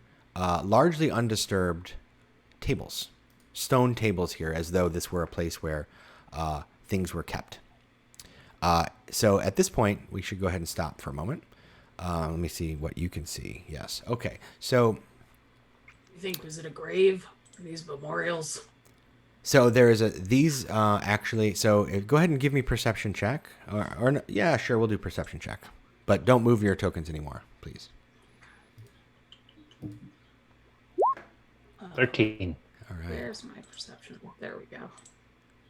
Ooh, 18. I'm so perceptive. So Anthemina, you notice that like a cat.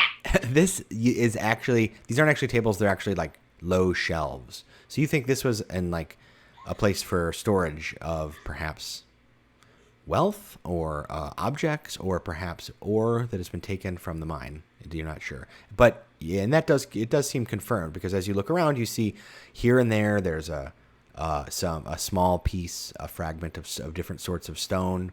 It looks as though most of the there's nothing of incredible value here. You don't see diamonds laying around, but you do see like a piece of coal here and a piece of slate there and a little piece of copper there, and then there's a coin and that sort of thing.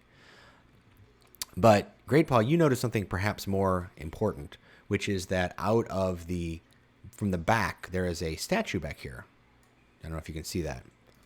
Oh, I can see a little bit. Yeah. Yeah. So what is important is that as you walk into the room, it moves. Ah.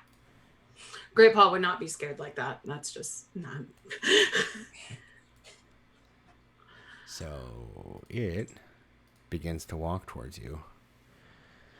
And I will show you a picture of what that looks like. Imagine this. I should probably to get an piece of art done for this. That would be fun. But imagine this, but dwarven. However, basically this dwarven statue steps down off of the pedestal and begins to walk towards you. But as it steps down, it leaves a bit of its foot back behind on the pedestal, and it kind of crumbles to the ground a little bit when it hits the floor. Pieces of its body are crumbling off of it. It is on the brink of falling apart. This is this stone construct or guardian or whatever this thing is incredibly menacing looking, but it also looks rather fragile. And hey, what do you know? I think we should roll initiative one more time. All right. So while you do that, I will mention that this lovely map is brought to us by Alita Saxon of Sigil Entertainment. I got a nat 1 on initiative. This is a rather lovely map. It's beautiful. Yeah, she does great work. Oh my god. I just can't wait to show you the next one. Oh, because there's another map, and it's my like favorite map ever. All right, we might get to tease that today, but we probably won't get to see a lot of it. All right, all right. So let's see where we're at. Oh, Dirk. Dirk. Our friend Dirk. Can't forget Dirk. All right, there we go. Doing pretty average. Sildaris. So everyone notices this by now, but definitely. Great Paul noticed it first. Unfortunately, Great Paul was so struck by this sight that he's going to go last. Make a wisdom save. Oh, okay. Yeah, no, you saw it first, but going last in the turn order. Yeah. All right, so Sildaris, you're standing in this room, and out from behind this pillar steps this stone golem. And then every time it steps, the sound of gravel and sand falls off of it, and you hear the skittering of these little rocks and stones hitting the ground around it. Yeah, as I say, it is a crumbling thing, but huge. It is large, and it is impressive. What would you like to do? All right. Well, this is intimidating. I've never seen anything quite like this before. So I will look back at my friends. How do they look? Well, Great Paw has definitely seen it. How does Great Paw feel about a crumbling stone statue walking towards you? Not a big fan. It seems there's something magic-y in here, and it doesn't like us much. Or at least it wants to talk. Anthamina! Given the circumstances, Anthamina will step forward and she will speak in Dwarven and say, "We're not here to steal. We only wish to make sure that this place is secure for the Dwarven forebears who wish to return." Well, we're here to take a little bit. All right. So this is, I assume, in Dwarvish. Yes, absolutely, in Dwarvish, 100%. All right. Go ahead and make a persuasion check. All right. Can I Not help? super great at that. Describe how you might be helping, Great Paw, to persuade a piece of stone. Doing a lot of this. Maybe some finger guns. Yeah, like What he said. All right. and just like talking in giant because that seemed to work before. All right. Even if it's not helping now, just being like, yeah, this lady knows what she's all about.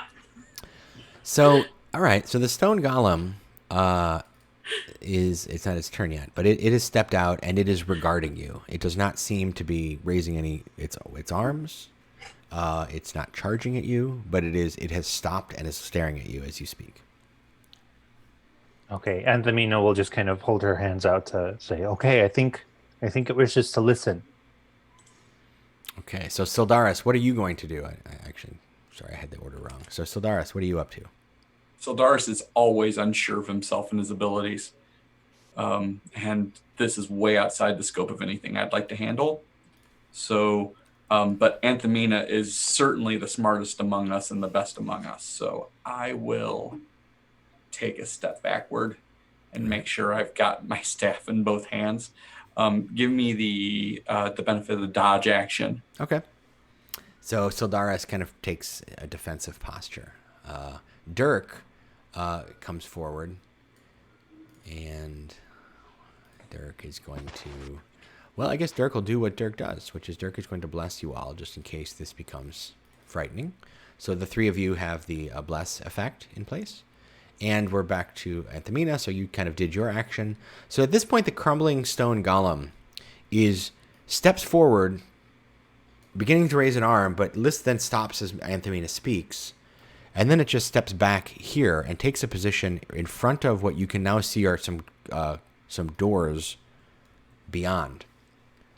You can barely, well, at least Great Paw can see them, and Anthemina glimpses some slightly ajar doors behind the golem, and it seems to be blocking them as though guarding them. Yes, Anthemina will then take a step forward, but not aggressively. Mm. Or well, no, never mind. I wait until my turn. All right, so I'm already speaking for myself. So Great Paw. It looks like this creature does not want to let you pass, but it also has not charged you in an attack yet. What would you like to do? Great Paw's gonna run up and try and see what it's guarding. Okay. So if I can just go over here. Yes, they are. When you get... Is he gonna punch me in the face? I was going to say, when you get... As you approach, it starts to raise its hands, right? So do you want to keep moving? Like to stop? Well, or to like... It's more... Its hands are fashioned into fists. And okay. There's no fingers here. It just goes like this. Okay. Do you want to keep moving? Or do you want to stop before you get within its reach? Or do you want to stop in its reach? Or where would you like to stop? I'll stop then right here, but because I can see what's beyond it right here, right? Yes. So, and I'll just kind of go, there's a stairway down there. There is. I think I can make it down the stairs if you want me to. I'm a very fast kitty. Let me know, Anthemina, if you want me to just run down there. We may not want to antagonize this thing. Give me one more moment and we will discover what we need to do. Okay. All right. So you stop, and I guess you'll kind of just be waiting to see what happens here. Is that right, Great Paw? Yep. All right, Sildaris, back to you. It looks like your Great Paw has moved forward, but then stops, and is kind of peering past this stone golem, which has raised its hand and is just staring at Great Paw with its arm up in the air. It's with this one solid piece of stone fashioned as a fist. It's just looking at it like that. Anthemina has been trying to speak in what you assume is Dwarvish. Dirk is muttering a prayer to Kelimvor. What would you like to do, Sildaris? Sildaris looks at Great Paw with enormous doe eyes, like he's about to see somebody get completely flattened in front of him. So it's nothing but concern, and he wants to speak, but he's too worried to speak because he's going to mess it up. So he's biting his bottom lip and worried and taking the dodge. All right. So again, we see Sildaris trusting his friends, relying on their judgment, and being uncertain of his own. All right. Grandpa is the smartest one here because the muscles of the brain, and I work out. Right. You swole. Definitely swole brain. All right. So, it is Dirk's turn. I don't think Dirk has anything specific that he's going to want to do. I think he will. Does Dirk? Let's see if Dirk has Dwarvish. Nope. Common and Celestial. All right. So Dwark will. I think Dirk is going to walk forward and take up a position besides Anthamina, in case Anthamina wants to continue speaking. Dirk is going to try to kind of use the help action. So Anthamina, you are up again. Excellent.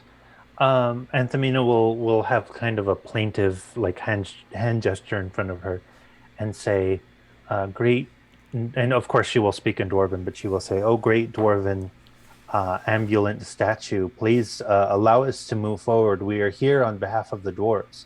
We would not have gained ingress if we did not have their blessing. All right, so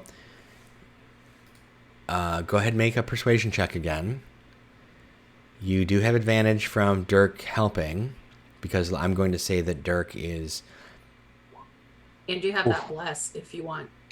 It's not on ability checks, unfortunately. Right, attacks and saves only. So Dirk is kind of using thaumaturgy to kind of create an impressive effect around you, but maybe it didn't help as much as he would have thought, because the dwarf, or the dwarf statue, looks at you, and its head pivots, and then it steps forward. So you just said dwarves sent you. You did not say which dwarves. So, and there's a really important narrative reason that this matters later that you might discover, because the stone golem, the crumbling stone golem, is programmed only to serve Karendor. Other dwarves, Karendor did not trust. Yes, they wanted to steal his riches. All right, so... And then we served the caring dwarves. The caring dwarves, that's right. So let me make sure I got this right here. I'm making a quick change to a sheet. In which Greypaw gets punched in the face. Yes, so here comes a bump for Greypaw. I'm not raging. So what's your AC, Be a bump. Greypaw? It's 13. Oh! So that hurts a lot. Dunk. All right. You get, he jogged you too hard, as they say, right? Yeah. So with a mighty thump, the stone golem, the crumbling stone golem, hits you with its fist. But it just once. Its other fist goes up and it looks at you all. Okay. And it took a step forward to do that. So it looks like it is slowly moving forward with ill intent, though dispassionately. Great Paw, it is your turn. What would you like to do? I would like to rage. Okay. This jerk of a crumbling stone golem. Fuck yeah. Then I'm gonna need to take a rest because I'll only have one more. And then I don't think I could take another reckless attack on this thing because if it crits me, I will be in a lot of pain. Yeah. So I'm just gonna hit it. All right, go ahead and take a swing or two. That's definitely Yeah, that a was hit. okay. Yeah, plus your rage damage plus is my 6. rage. Yeah. Okay, and then I will hit it again. Said she was being nice to you. Did it go through? Not yet, but I'm sure it will momentarily. So I always feel like I need to do it again. I know, right? Well, you can click it again if you like, and we'll just We'll see if it comes through. We'll just disregard the third one. All right, so those are actually both hits. So you get the impression that this creature would have been much, much more dangerous 500 years ago.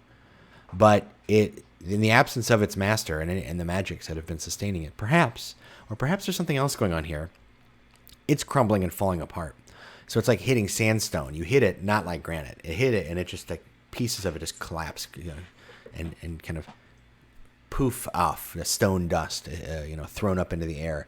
So those are both hits. So that's 15 plus 6 is 21 points of damage. Now it's still also unlike a full stone golem, which could be able to shrug off your non-magical attack without thinking. This hurts it, not as much as you would like, but it does hurt it, which is a narrative way of saying it's resistant to non-magical weapon attacks. But not immune. Yeah, but not immune because it's this is a custom creature for the adventure that's basically based on a flesh golem, not a stone golem. Yeah, that's awesome. All right. As soon as I saw a golem, I was like, fuck. Yeah, right. Stone golem is We're level 5, man. stone golem. Yeah, this is a crumbling stone golem, which is a broken down kind of like flesh golem one. All right. So Great Paws smacked into this creature and knocked some pieces of stone off of it that clatter to the ground, and it slowly begins to raise its hand again. Sildaris, at this point, it looks like you'd been hoping perhaps that this could avoid conflict, but hasn't gone that way just yet. What would you like to do? I'm defending Anthemina's honor. I'm defending your face. It does seem to be more directly in threat at the moment, yes. So Sildaris at this point will scream, "No!" and lumber forward with awkward teenage grace. Is he a teenager for a furball, too? Yeah. Okay. That's awesome. I love it. He's in his 30s. Okay, so he's a Which baby furball. Furball teenager. Yeah. Yeah. So he runs up, takes that staff and bonks the creature with every ounce of power he can muster. So let's see what happens.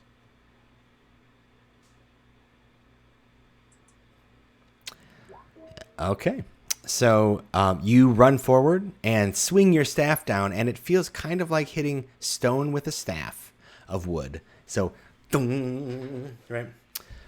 It doesn't seem to connect, right? So you get the impression this creature is crumbling, but there's still pieces of it, parts of it, which are still as solid as it's the living Wait, you stone. have that bless, right? Oh, You do, and that matters. So go ahead and roll that.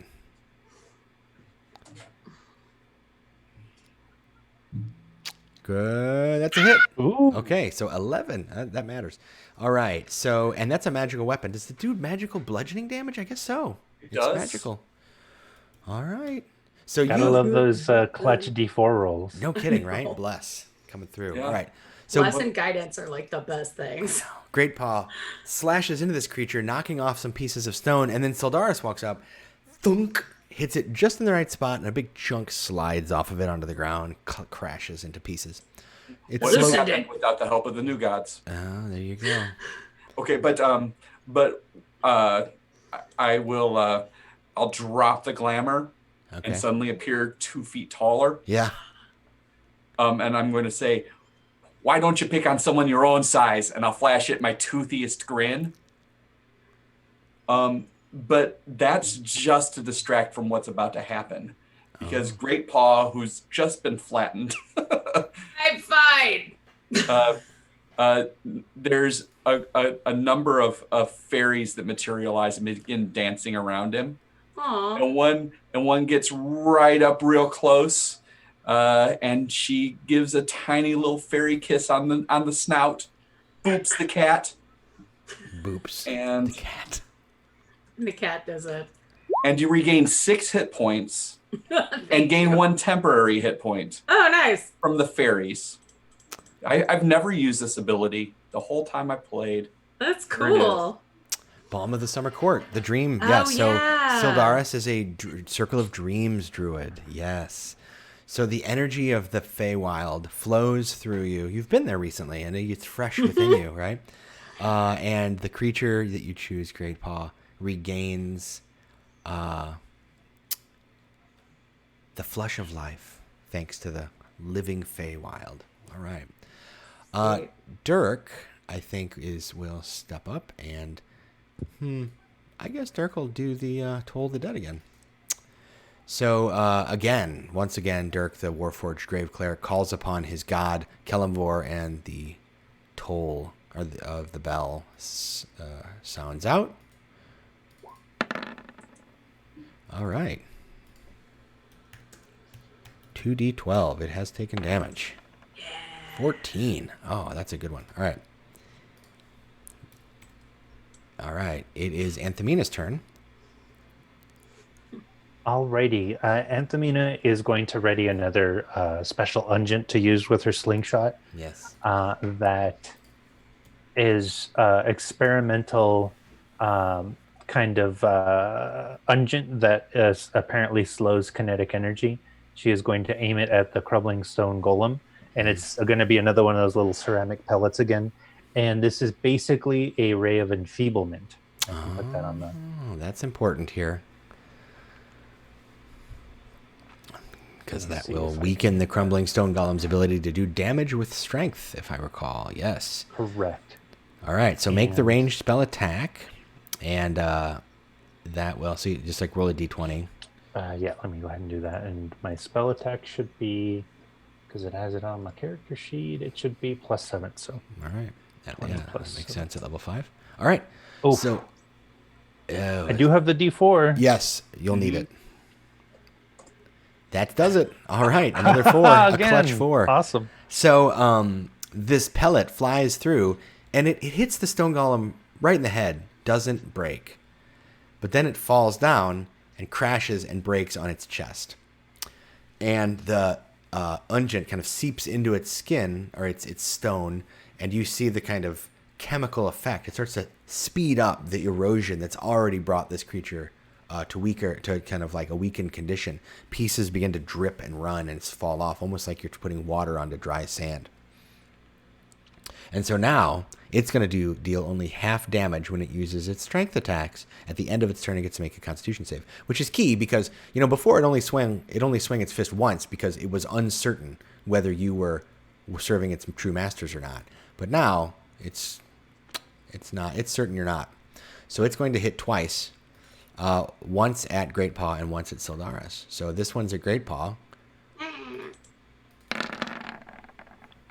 So 12 is a miss. Ha ha! And then this one is at Sildaris. 13. What's Sildaris' armor class? 16. 16? Mm-hmm. All right. So Oh. this fist comes down, and both of you, because it's crumbling and weakened, it's slow to move, and you see this fist coming down, and as it comes down, you're able to kind of step aside and back, and it slams its stony fist into the ground. No words, no sound issuing from this creature. It just is doing its magically appointed job to crush invaders. Like you, Great Paw, what would you like to do? Aha! You can't hit your own self in the face when you were shaving. I'm going. Is there anything around here I can break? Absolutely. So all around you are basic. I mean, like I was being coy with descriptions before. This is basically a dwarven vault. This is where they stored the results of the mine, which you suspect is down that stair behind this guy. Okay. So there's like stone. Most of it's stone crafted. But it hasn't been damaged yet, unlike everything out there. So there's all of these like shelving and bins and tables that you could tip over or toss or whatever you like. I want to see something that's sitting on a table. Yeah. Look. Old mining equipment. Okay. I was wondering if there was like a vase or something on it. But if there's old mining equipment, I'm just going to look at the golem and say, protect this, right? And then just knock it on the floor. Well, no. Okay. So in that case, yes, I think that you'll have to, how about this? Let's make it fun. Okay. Just out of reach is a ceramic pitcher. Yes! Perched foolishly when there's a tabaxi around, right on the edge of this stone table nearby. So you'll have to reach, but you might be able to toss it on the floor. Yeah. Is that an athletics check? Yes, it is. Yes. So you are able to kind of stretch and just ever so carefully do one of these, and then crash. The stone golem's head pivots and turns and stares right at the crash, vase or pitcher on the ground. Slowly raises its hand at you. Go ahead. And now I will hit him.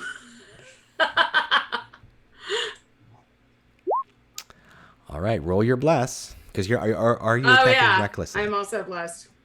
Recklessly or no? Um. I guess you should declare it before you roll, but... Oh, if it was reckless, I would have advantage. But I already rolled. No, I wasn't going to be reckless because Okay. I have too many hurting. Yeah, he would... That increases the chance of... Oh, that's a hit again. That's like the third or fourth 4 on the D4 out of in a roll. You're rolling. And then I'm going to hit him again. Ah! There it is. All right. So so that's 15 and 6. So that's 7 and 3 because of its resistance to non-magical damage. Yeah. But... Oh, I got excited because I saw the 20, but then I remembered it's a 17, not an 18. So it's not a crit. So the smash ability, for those of you watching at home, gives an expanded critical hit range, but not quite that widely expanded. Not quite. All right. So 2 more slashes from the battle axe carve off more pieces of stone. I mean, it now looks as though, you know, someone's been going at this creature with a hammer and chisel for some time. These large gouges removing pieces. You can see that there's cracks now forming all around its torso, and it starts to look a little more wobbly on its feet. Sildaris, you're up. This creature is in your face and implacable. All right. So Sildaris will one hit like that, and then just attempt the other direction, grinning the whole way. Because this doesn't feel good. All right. Make sure I got the right things checked, and clicky, click, click, click. That's a hit. It's a good hit. For 10. 10 more damage with the magical staff. Whoops. So, yes, with another solid swing, thunk, the magic of this staff, you see you've been describing it as sparkles that kind of shimmer off of this, haven't you? Yes. So, yeah, you strike this, and there's a little kind of burst of these. It's like a little puff of pixie dust, you know, poof.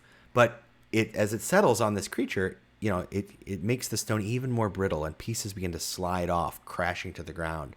It's now significantly thinner than it was when it first stumbled out. It's slate. It's like pieces of slate falling off of it, like tile, and crashing onto the ground before you.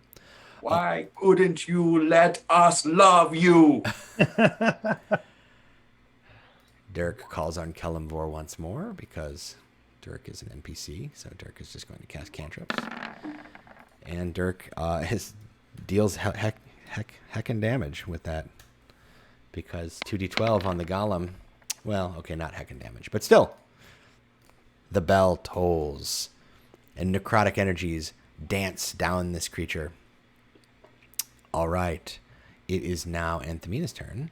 Oh, wait a minute. The creature gets I didn't do this. It's a Constitution saving throw to try to resist the effects of, and that's not high enough. So the creature is still under the effects of the Ray of Enfeeblement. And next turn, its attacks damage will again be halved. And that's important because this turn's coming up in just a second. Anthemina, what would you like to do? Thank you, Anthemina. Anthemina, you're welcome. Anthemina cannot do very much in this situation, but she can do this. She will get about here and heal Great Paw. Oh, okay. And we will do a Cure Wounds at level 2 for 9 damage. All right. 9 damage. Or 10 damage, actually, because it does the higher level cast. All right, so that was an awful roll, but okay. You heal 9 hit points. For 10? 10. 10 hit Sorry, points. it's laid out weird, but it's like Yeah. 1 for the higher level, and then, yeah. Thank you. So, so that's the applying the kind of tincture or salve or poultice or... Just pouring stuff down my neck. That's right. It's actually, I'm going to say, have you ever seen those weird... the weird things that, like, I think Catholic priests use them, and like the water comes out the end. Oh yeah, just throw holy water around. Yeah, it's something like that. So you get a spritz of an unguent on your back or something. And I don't know how, as a tabaxi, you feel about this. Somebody spraying water on you. But then feel better. Hey. Oh, that's actually kind of nice. Apologies. Next time I shall mix in catnip or something. All right. So the crumbling stone golem once again raises its mighty hands, one on Sildaris, one on Great Paw. It hits. So Sildaris is 16, right? So again, woof, just a miss. This time, however, it connects at Great Paw. Great Paw gets But smacked. however, thanks to Ray of Enfeeblement, right, it does half the damage with weapon attacks that use strength. So, And then I'm raging, so it's half that? yes, so 4 points of damage instead of 16. Halved and halved again. 2 different methods. Anthemina's scribbling furiously. Some people run and scream when they see creatures like this. Anthemina takes notes. All right. Great Paw is still healthier than he was when he began this fight. So he has his no regrets tattoo. All right, let's go ahead and do... regrets. The flesh golem will once again try to make its constitution save. And fails again. All right, so let's go ahead and do one more round of combat. And let's see how this goes. Great Paw, you are up. It is your turn. All right. I'm not going to be fancy trying to break things. I've been sprayed with water, punched in the face. I'm kicking over a table. And now I'm going to hit him again. So I'm smashing again. And then I'm going to hit him. And it's being all slow now. Roll your d4. D4? Mm-hmm. Because you are blessed. I already used my bless. You use it. It's every roll. Oh! Every round, yeah. It's as long as Dirk keeps concentrating, which Dirk has been doing. Actually, that's enough. It was 11. So, really? Yeah. I mean, a flesh golem has AC 9. This is a little better. Oh, okay. It's so. Sweet. Excuse me. And then I hit him again. And that's definitely a hit. Okay, so that's. And it's a crit. Oh, it is. Isn't it? You didn't do no. I did smash. I know, but it's only a 15 on the die. Oh, it is. Yeah. I can't count. That's okay. So that's 10 on the first, or 5, and then I forgot 12. my strength. I was like, yeah, I have like a +3 to my strength. No, you're much stronger that than hits. that, yeah. Because that also you have your proficiency bonus. All right, so 2 more slashes, clunk, clunk, pieces crumble off this creature. It's starting to teeter, right? I mean, this creature looks like if you gave it a good hard shove, it might just shatter when it hits the floor. Sildaris, what would you like to do? All right. Do what I taught you. So the Break fairies, things. the fairies are still dancing around Great Paw, and one of them gets right up close and puts up the fists like they're going to fight the golem too, and you can regain 3 hit points, and you gain 1 temporary hit point again from the morale of the fairies of the summer court. And while I just angrily try to smash it again with the stick. That's a hit for 9. All right. Or 9. All right. Well, once more, Dirk tolls the dead. This time makes the save, however. No effect. Anthemina, this creature is on its last legs. You have already weakened it. What would you like to do? I can't do much to harm it, but I will attempt to make a crossbow attack. Go ahead. That is a hit for 10 or 5 because it is non-magical. All right, so this crossbow wedges right into its shoulder, and one arm collapses off of this creature and shatters on the ground into pieces. It is now a one-armed crumbling stone golem that raises its mighty fist and brings it down. Does one of these. Once at Great Paw, and once at Sildaris. Great Paw, Sildaris. Uh-oh. Sildaris! So Great Paw, it's a miss. Sildaris, you take a mighty hit, a thump, for 21 points of damage. We always knew it could happen. But is it halved? It is halved because of Ray of Enfeeblement, so it's only 10 points of damage. Wow. Thank you, Anthony. You are the smartest among us.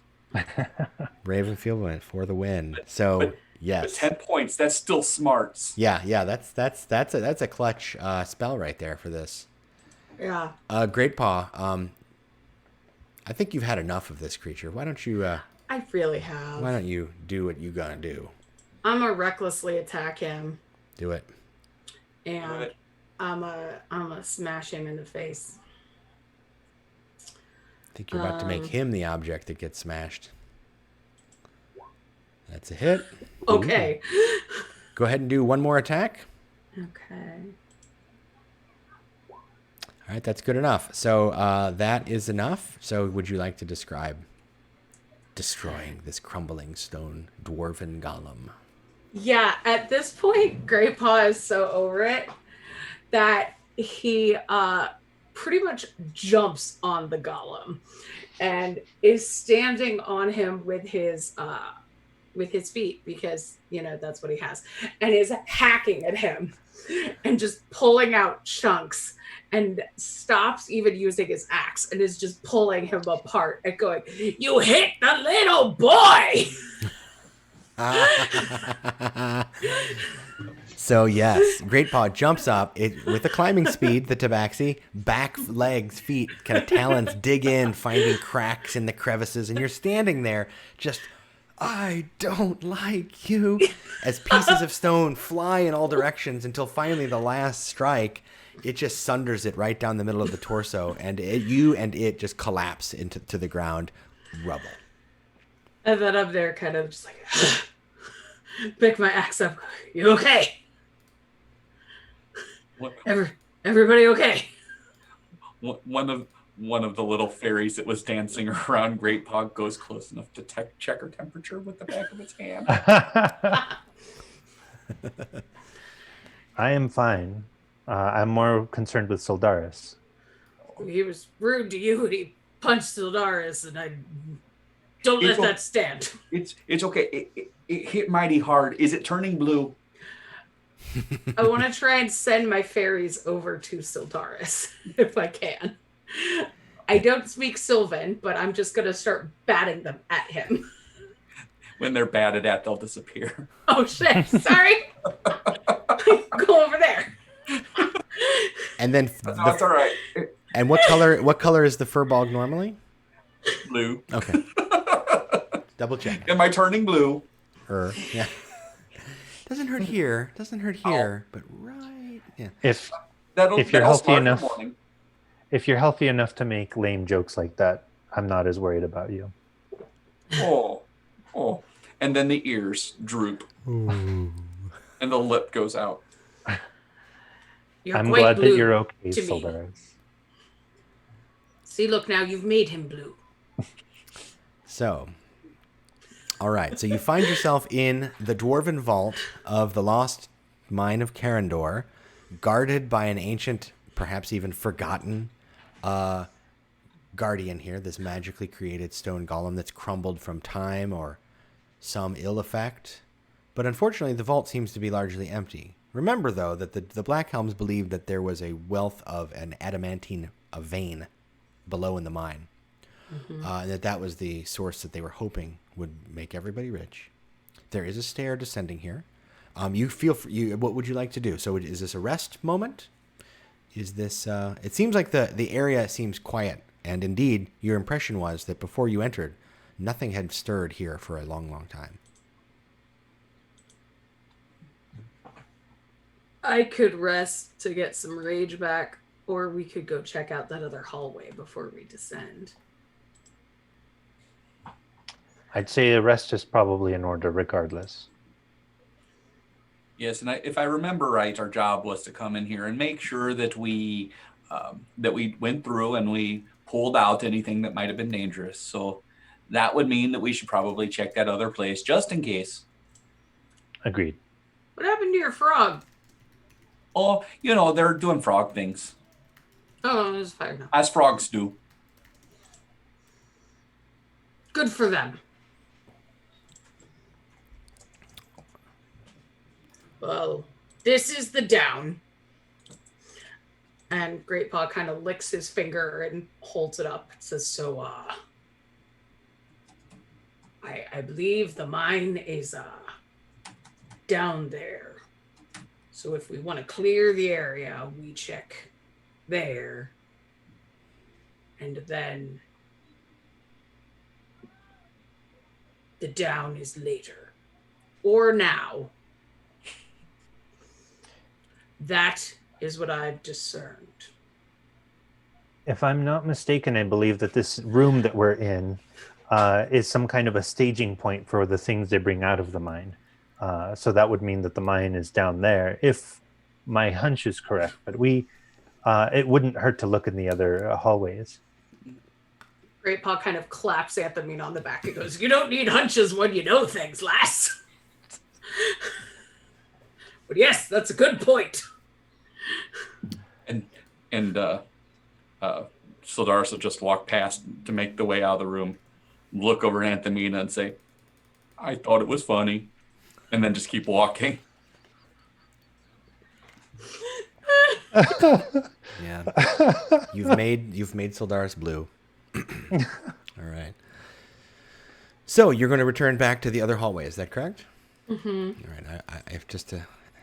We're doing the video game thing where you have to check out every room before That's right, you go the right way. Yeah. It's always interesting to see that. Yeah, I do the same thing. The Diablo is what I call it. Yeah, I always go left till you clear every single space, The great Beyonce rule of exploration. To the left, to the to the left. Exactly. So, Bye, frogs. Yeah. I need to make a warlock with her as my patron. All right, so. Amazing. Baby. I know Right. one of my friends has made a warlock with Ashley Warren as her patron, who made the Uncaged Anthology and was like our boss. Sure, Ashley Warlock. I could see it. Yeah. That's hilarious. So let me go ahead and describe these rooms you're heading into. So you have went back to the Great Hall. The fire still burns that had been created by the Etten. There's enough wood there to burn for several hours. You walk down the other hall. It's actually symmetrical from the one in the first hall. And similarly, these rooms look as though there were once things here that have been largely wrecked. One room is a bunch of destroyed furniture, and it's pretty easy to tell this was probably like a dorm or something, because there's a whole bunch of shattered stone beds and wooden chairs and things like this. And rats, swarms of rats, are just crawling all over this area. Many of them scatter when you enter. If you wanted to hunt them down, you could, but it would seem they seem to be protecting nothing more than filth. But the frogs got to eat something. Mm-hmm. Am I right? Circle. The circle of life, right? The rats eat the filth. The frogs eat the rats. The Ettins did not eat the frogs today. All right. In the other room, however, We're saviors. that's right. So the other room looks a little different. Let me describe this one. So the first room, like I said, is the pile of filth and grossness. But the other room, this is the one to the north that doesn't have the junk in it, is where the room's mostly empty, except there are some stinking sludge pools, small, like a foot across. And some of them are, so it's like a kind of a pool of kind of gross slime or sludge or muck in 3 or 4 spots on the floor just inside the door and into the center of the room. This room smells bad. So Doris will look up. Is anything dropping puddles? So where is Sildaris exactly? Is he in the room or is he out in the hallway or? Doris, thought I was keeping up. Oh no, I've lost myself. I lost you too. Where'd you go? Are you underneath somebody? You might be underneath one of the other tokens. Here, I'll move me. Yeah, you were under me. There you go. Oh my goodness. Sorry. It's okay. I'll go right there. Okay. So you look up and what do you know? There seems to be some sort of green slimy substance clinging to the ceiling above you. Go ahead and make a dexterity saving throw as it tries to drop on you. Oh no. Can I help by trying to grab him out of the way? Did you know something was falling? I have that Danger sense? barbarian danger sense thing. So yes, I did. How about, sure, why not? Sure. Yeah! Sildaris can have advantage on the saving throw. It's okay. I need all the help I can get with the way I roll. Fair. See? You needed it. You did need it. Wow. Okay. Well, there you go. So Sildaris looks up Great Paul, you're standing right behind him. And you see him look up, and then a look of alarm gets on his face, and he starts to flinch, and you just grab him by the collar and yank him back as this, you can't do that on television-esque green slime because pouring off the ceiling and splashes on the floor in front of you. I don't know. Exactly. So there's your dated reference for the folks at home there. Don't encourage him. Exactly. So, Anthemina, do you want a scraping of that? No, I've exhausted all of my research on green slime months ago. Getting a sample won't really help while it's still moving. all right. So otherwise, yes, indeed, as you are now realizing what you're facing, the little pools of slime on the floor in front of you probably were rats that wandered in here and got green slime dropped on them. But it makes sense. Ooh. Exactly what they look like. They got slimed. Anthemina just clucks her tongue and says, if I'm going to work with acid, I'd rather it not be mobile. Fair enough. Great Paul's gonna continue on if everyone is safe in that room. Yeah, it seems like that was just, you can attempt to explore the room if you want to, now that you know it's up there, that sort of thing. But it looks like the room is largely empty, and this thing has just been eating the rats that come by periodically. Well, that sounds horrible. So This looks like a boss fight room. I'm approaching. Oh. Great Paw. So let me describe this room. Go ahead and you can stop right there. Yeah. All right. Sneak up into this boss fight room. Yep. So this is a dark room, shadows. Now, when you walk in, the whole room is in dim light because of your dark vision. However, Sildaris and Anthemina come right behind you, illuminating the room more fully. And because of that, and that really matters, let me tell you why here. Because with the better light, you're able to see that on the ceiling above you is a black, tarry, thick, large version of the kind of green slime you saw in the previous room. And this I'm not going in that friggin' room. So this substance would have been invisible in dim light. You wouldn't have been able to see it with your dark vision. But because they have torches, it's enough to be able to see it. And it starts to undulate on the ceiling below as though it's hoping you'll maybe it's waiting. In the rest of the room, there is the mining equipment. You can see mostly broken down, but something shiny catches your eye in the far corner. It looks disc-shaped. We already have the key. Maybe it's a spare key. You keep one on your person, you put the other under a rock. Anthemina, can you do that invisible hand thing, or when you make the buddy that goes and gets things for you? I cannot, unfortunately. That is beyond my ability. Oh, I believe in you. You can do anything you want to do. And I'm going to clap her on the back really hard. Though I appreciate what you are saying, I cannot manifest a spectral hand. That is for my more learned magical companions, whom unfortunately are not here. That being said, I do have an unfortunate realization that I came upon. We are to make this place safe, which includes dealing with things like that. Well, what if we just seal up the room and tell them not to come in? We can attempt to do so. I have no issue with that, as long as we do not let them go into danger knowingly. That was a test, and you failed. Anthemina's never heard those words before. You failed the test. He's never failed any test. No. Of course we can't let them have a mine full of Gobble these smooks. Let's charge! Gobbledy-smooks being the scientific name, I'm sure.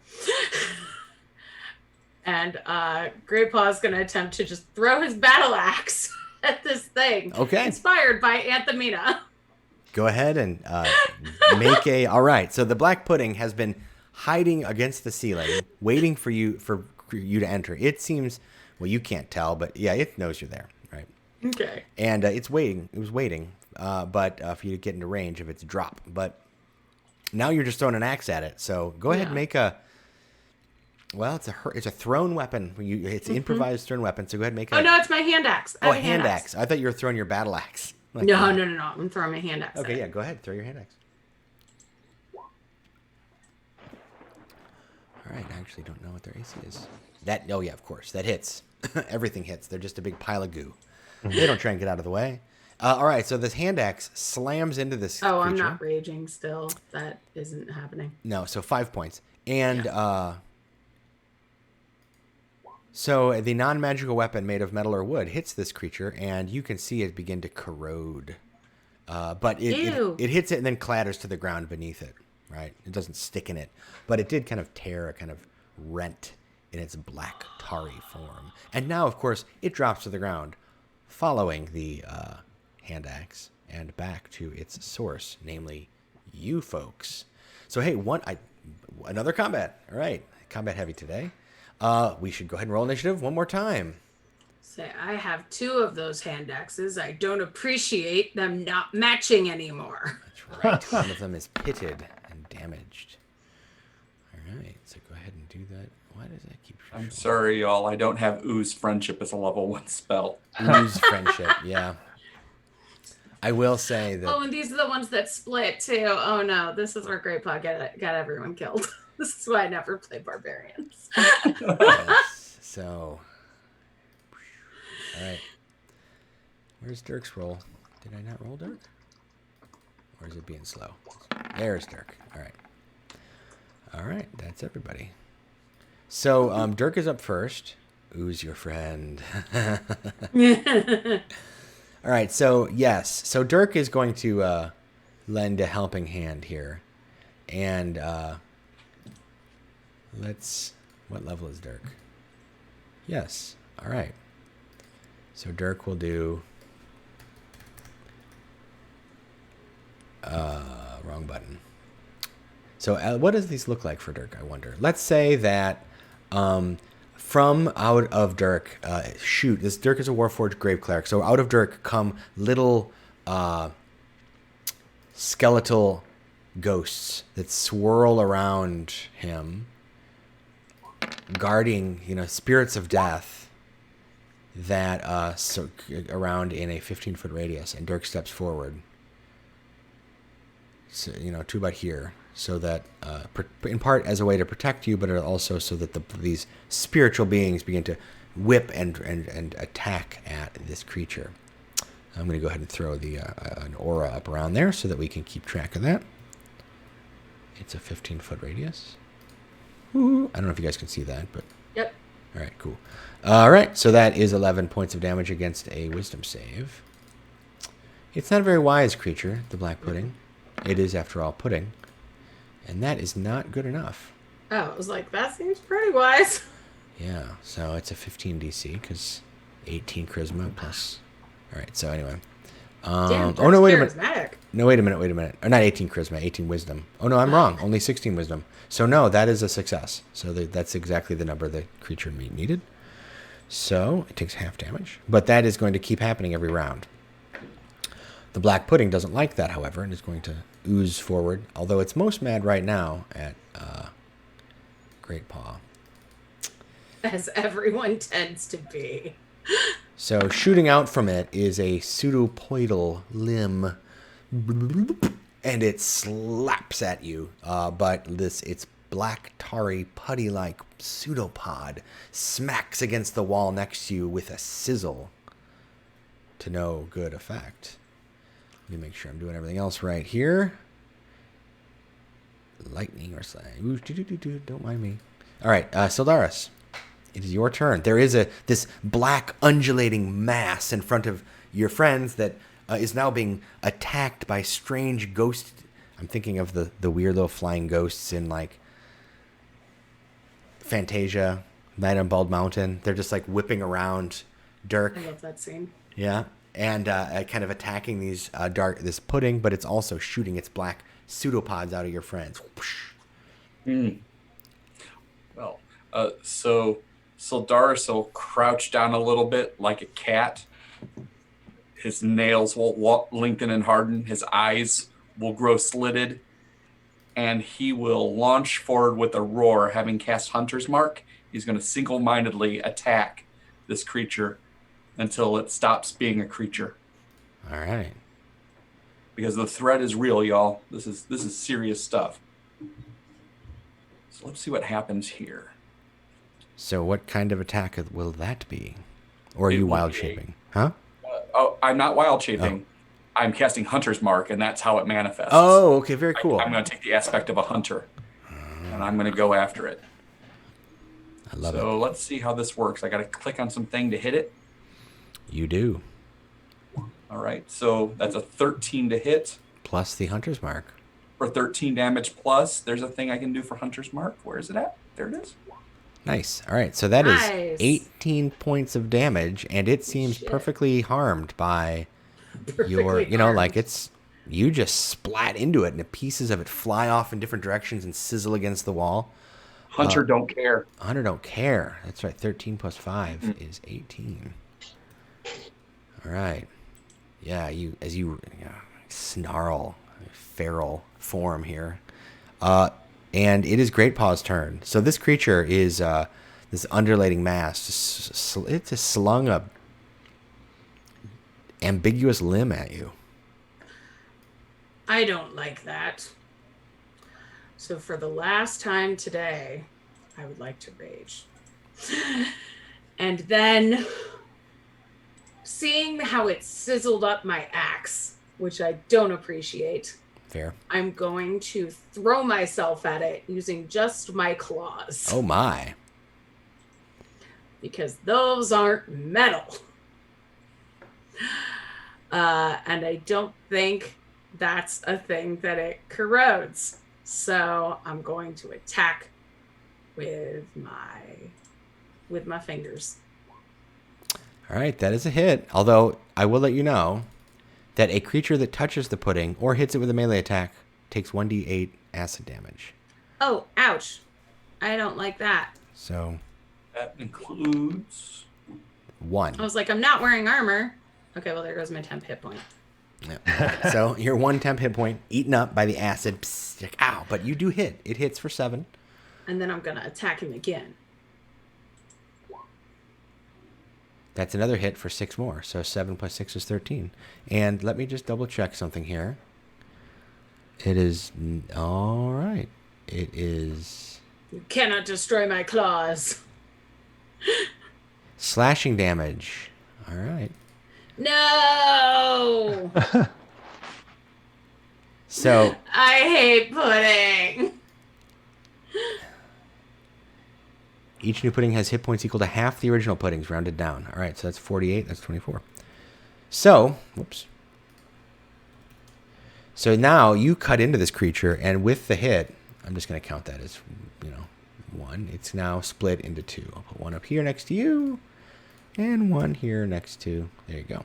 So you cut into this creature, and it tears. It's like ripping through paper, and as you pull your hand away, you now realize you have 2 of these creatures. So again, it goes, and they separate. So it is now Anthemina's turn. All right, Anthemina will. Let's see. There's not much she can do. So do I take that damage again? Yeah, technically you should take it twice. Yeah. Okay. Oh, the second time hurt more. Ow! So it's 1. I only take half. Yeah, 1 and then 3. Yeah. Oh wait. What kind of barbarian are you? This is acid damage. Oh yeah, you're right. Okay, So, JK. Yeah, you're not. Yeah. If you were a totem barbarian, it would be half, but you're not. No, I'm a stray barbarian. And there's nothing to smash here. I smash things. There's nothing to smash here. I can't even rip its clothes. Anthamina will take a step back, which will potentially cause an attack of opportunity. You can't. I mean, so I was lazy with the dynamic lighting. You're actually around a corner from it, so it actually can't. I mean, technically, I guess it doesn't really have a access to you. And she will shoot her crossbow bolt at it if I can access it, if I can like see it and hit. Yeah, you might need to pivot behind Great Paw because that corner that's prevented it from getting at you. That should be fine. Would I have prevent you from getting so. to it too. Yeah.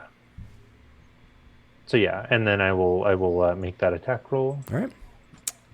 That's a hit at the northern one or the southern one. We'll say the northern one. All right. All right. It shoots into the middle of this undulating pudding and just plows a hole right through it, and it kind of collapses a little bit and reforms. It's definitely kind of pecking away at it. That is my turn. Let me make sure I did the spell right earlier. I just want to make sure I didn't. So when Spiritual Guardians is cast, when you cast a spell, it makes a save, and when the creature enters the area for the first time or on a turn starts its turn. Okay, so it already took that damage, so it won't. Right, it'll be on its turn. Okay, sorry. Dirk's turn. Dirk is also is not holding back here. So Dirk is going to hold up his hand, point it at the awful creature, and release a guiding bolt. Ooh. For really bad damage. 46 gets an 8. Wow. However, shooting at the top one. Let's shoot at the bottom one. It takes this radiant damage. It strikes it, but now it's glittering. Its form is now the radiant energy has kind of charged it up, and it's much easier to hit it. It's almost like a bright beacon in this room. The black pudding gets to respond. First, a swing at Great Paw, who dared cut it into twain. Aren't they affected by the spirit guardians first? Yeah, that is legit. So they have to. It missed anyway. They did. So wisdom save for the top one, and then the bottom one, and first top one's a fail. So let me do that damage. I hope it dies. Cast it again. Is it really living though? That seems like an Anthamina question. What's its damage? Why didn't it roll its damage? Oh, 15. There it is. Okay. Wow. All right. So it failed, and all right. So the spiritual guardians just shred that creature. Yeah. As these skeletal specters swirling around in this great torrent around Dirk, just with each little cut, tear little pieces of it off until it's just shredded across the floor. The other one succeeds. That's a really good damage roll. And it only takes half of that damage and gets to attack. And it is going to swing at... Oh, let's see. I got 3 choices. So top to bottom is 1, 2, 3. Let's see what it chooses. It's going to choose... This attack is going to aim at Great Paw. Of course.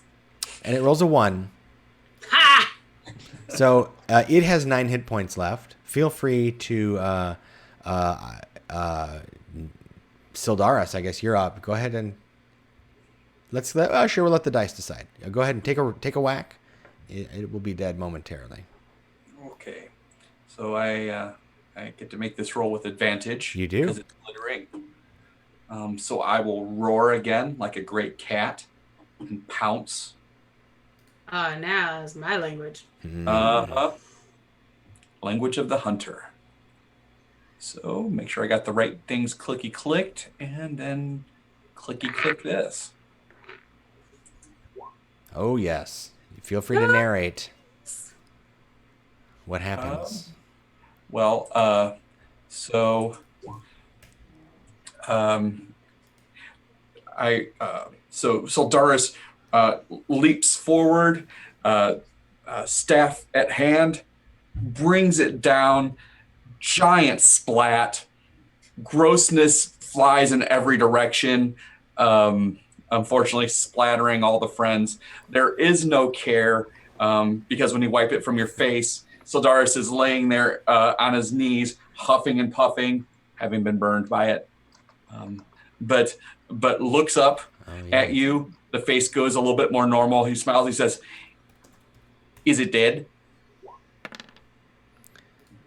So you do take 4 acid damage. Thank you for reminding me of that.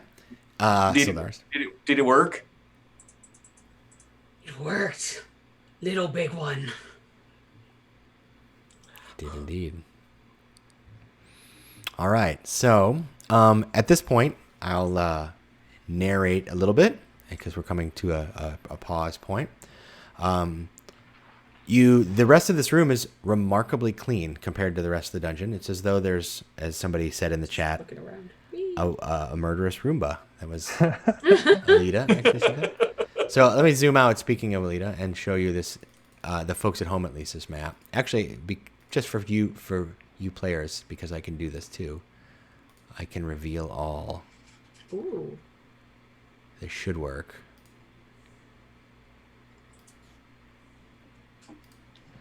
I think I need to do... There it is. Yep. Can you see the whole thing now? Yep. So you zoom out, you can see this lovely map. So, that Alita Saxon made for... All right. So anyway, so this is a nice one, but I can't wait to show you the next level. So you search this room, and you find that there is, in fact, some junk. It's mining equipment. It's mostly stone and wood. I mean, mostly stone, however. There's not much here that is metal or wood because the black pudding would have consumed it. However, the magical disc seems to have been immune. And so you're able to find... You now have a second key. How strange. And I'll go ahead and leave you with this teaser because you have now cleared the first level of the Lost Mind of Karendor. You return back eventually. So, in fact, you can have taken a rest and all of that. And we'll adjudicate that at the beginning of next week when Dirk becomes a little more vocal, when Vic gets to rejoin us. But you will eventually go back to that vault and descend those stairs. And at the bottom of the stairs, you will see a strange creature. Let me go ahead and show a picture, and we'll leave it on that note. Let me find it. Here it is. Looks like this. Hovering in the air. Oh, interesting. All right. So, all right, congrats. You've cleared level 1 of the Shape of Madness. So at this point, we normally like to switch to doing what's called Stars and Wishes, where we kind of just talk a little bit about if there's anything we wanted to highlight or ask for next session. Does anybody have anything they'd like to say? We can start with Ish. Do you have anything? Loved the session as always. Your narration is amazing. Mm-hmm. Thank you. And the composition of this adventure was really good too. My stars would be as well as that something about this dungeon really made us kind of bounce off of each other in the best way. So I'm always thankful for that. And as others have said, this is really the highlight of my Saturday. So thank you guys. It's delightful to hear. It really is. What about you, Connor? So stars, I'm going to put emphasis on Ish's comment. The encounters and setting was diverse enough that it gave different characters a chance to shine. It wasn't like one person, one player, or one character type was going to look awesome in this adventure while the others sort of took a back seat. And so that sort of inclusion was definitely there. None of the encounters seemed random either, which was nice. It's not just there's a monster in the room. You created an ecology and a reason why that monster might be there, ways that that monster might have been there from the very beginning. And so I found this dungeon very engrossing, in ways that a lot of adventures don't always capture your attention. I'm like, oh, I wonder why that's there. And then down the road in the adventure, oh, that's why that's there. That's why this happened. That was pretty awesome. So that my only wish is that we continue to get to see more of that narrative style as we make our way deeper into the dungeon. Because if that's there, I will be one very happy gamer. So good job there, Eugene. Well, thank you very much. I really appreciate that. I don't want to give anything away, but I will say this: there is a market contrast coming up. So it's not Gygaxian naturalism the whole way through necessarily, but it's for good narrative reasons. So I look forward. I mean, Can't I don't. wait. Let me. You guys actually aren't on the same. Oh yeah, you are. You're on the landing screen. I mean, there's something about why is this image on the cover? I'll just leave that point with you. What about yeah, Modrons and a naturalistic ecosystem might be at odds. I can't wait. Jessica, what about you? Did you have any stars or wishes? Yeah, as always, I love the way you describe things, Eugene. You do such a good job at setting the tone and really like portraying what's in a room without revealing too much. I feel like I look up to you as a DM in that way because I feel like I do a lot of like it's a room with stuff that looks like things, and I like how everything in here made sense. Like the tables aren't just tables; they're like tables where they were shelves where they would bring stuff up. Like everything had a purpose. The bones were there because of the Etten, and I like the allusion to the Modrons early on. I assume like with the those weird, really productive workers, and so Yeah. like if we hadn't seen the cover, you might be like, oh, I wonder what they brought in. Like, are they bewitched or what? Having seen the cover, we're like, ooh, Modrons. But otherwise, you could be really wondering what's down there, and it's a nice hint of what's to come. Right. And I love the way this group works together. This I'm sorry I threw you into combat so much, but at the beginning of set we had to make it safe. So that's what Great Paw's gonna do. Right. Well, I look forward to seeing how you handle the, in some ways, very different experiences on the next level. It is, yeah. So I just look forward to that. I keep wanting to say more, but I'll stop. 'Cause I mean, that got that like giddy excitement that you're like, I want to. I'm the kind of person that like if I ever taste a food and I enjoy it, I'm like, here, taste this, everyone. Come on, everybody, get in here, taste this, because I like to share. All right. Well, thank you for that. My stars are, again, the same kind of thing every week with this great group. It's just watching how you interact, the small comments, the kind of dry observations from Anthemina, Sildaris just being such a big-hearted character, right? I mean, there's just, even in destroying his foe, he does it somehow with compassion, right? Which is just such such a rich experience. And Great Paw, I mean, I want to watch Great Paw smash just all day, right? That's a lot of fun. So thank you for that. And then watching how, like several of you said, how those things play off of one another is a lot of fun. So thanks again for that. I look forward. My wishes, of course, is that I could just show all of this to you now, but I'll have to wait till next week. All right, and hopefully Vic will be able to make it for next week too. So, all right, everybody, thanks for watching. That is it for today. Next week at 4 p.m. Eastern Daylight Time or whatever we are, we will continue the Shape of Madness. Check below for links to various of our products here. And hey, there's a YouTube channel too that these videos appear on a day or two later. Go ahead and subscribe to that, and so because we will be adding more content, not just games, but also like how-to videos and behind-the-scenes stuff, interviews. I think are eventually scheduled too.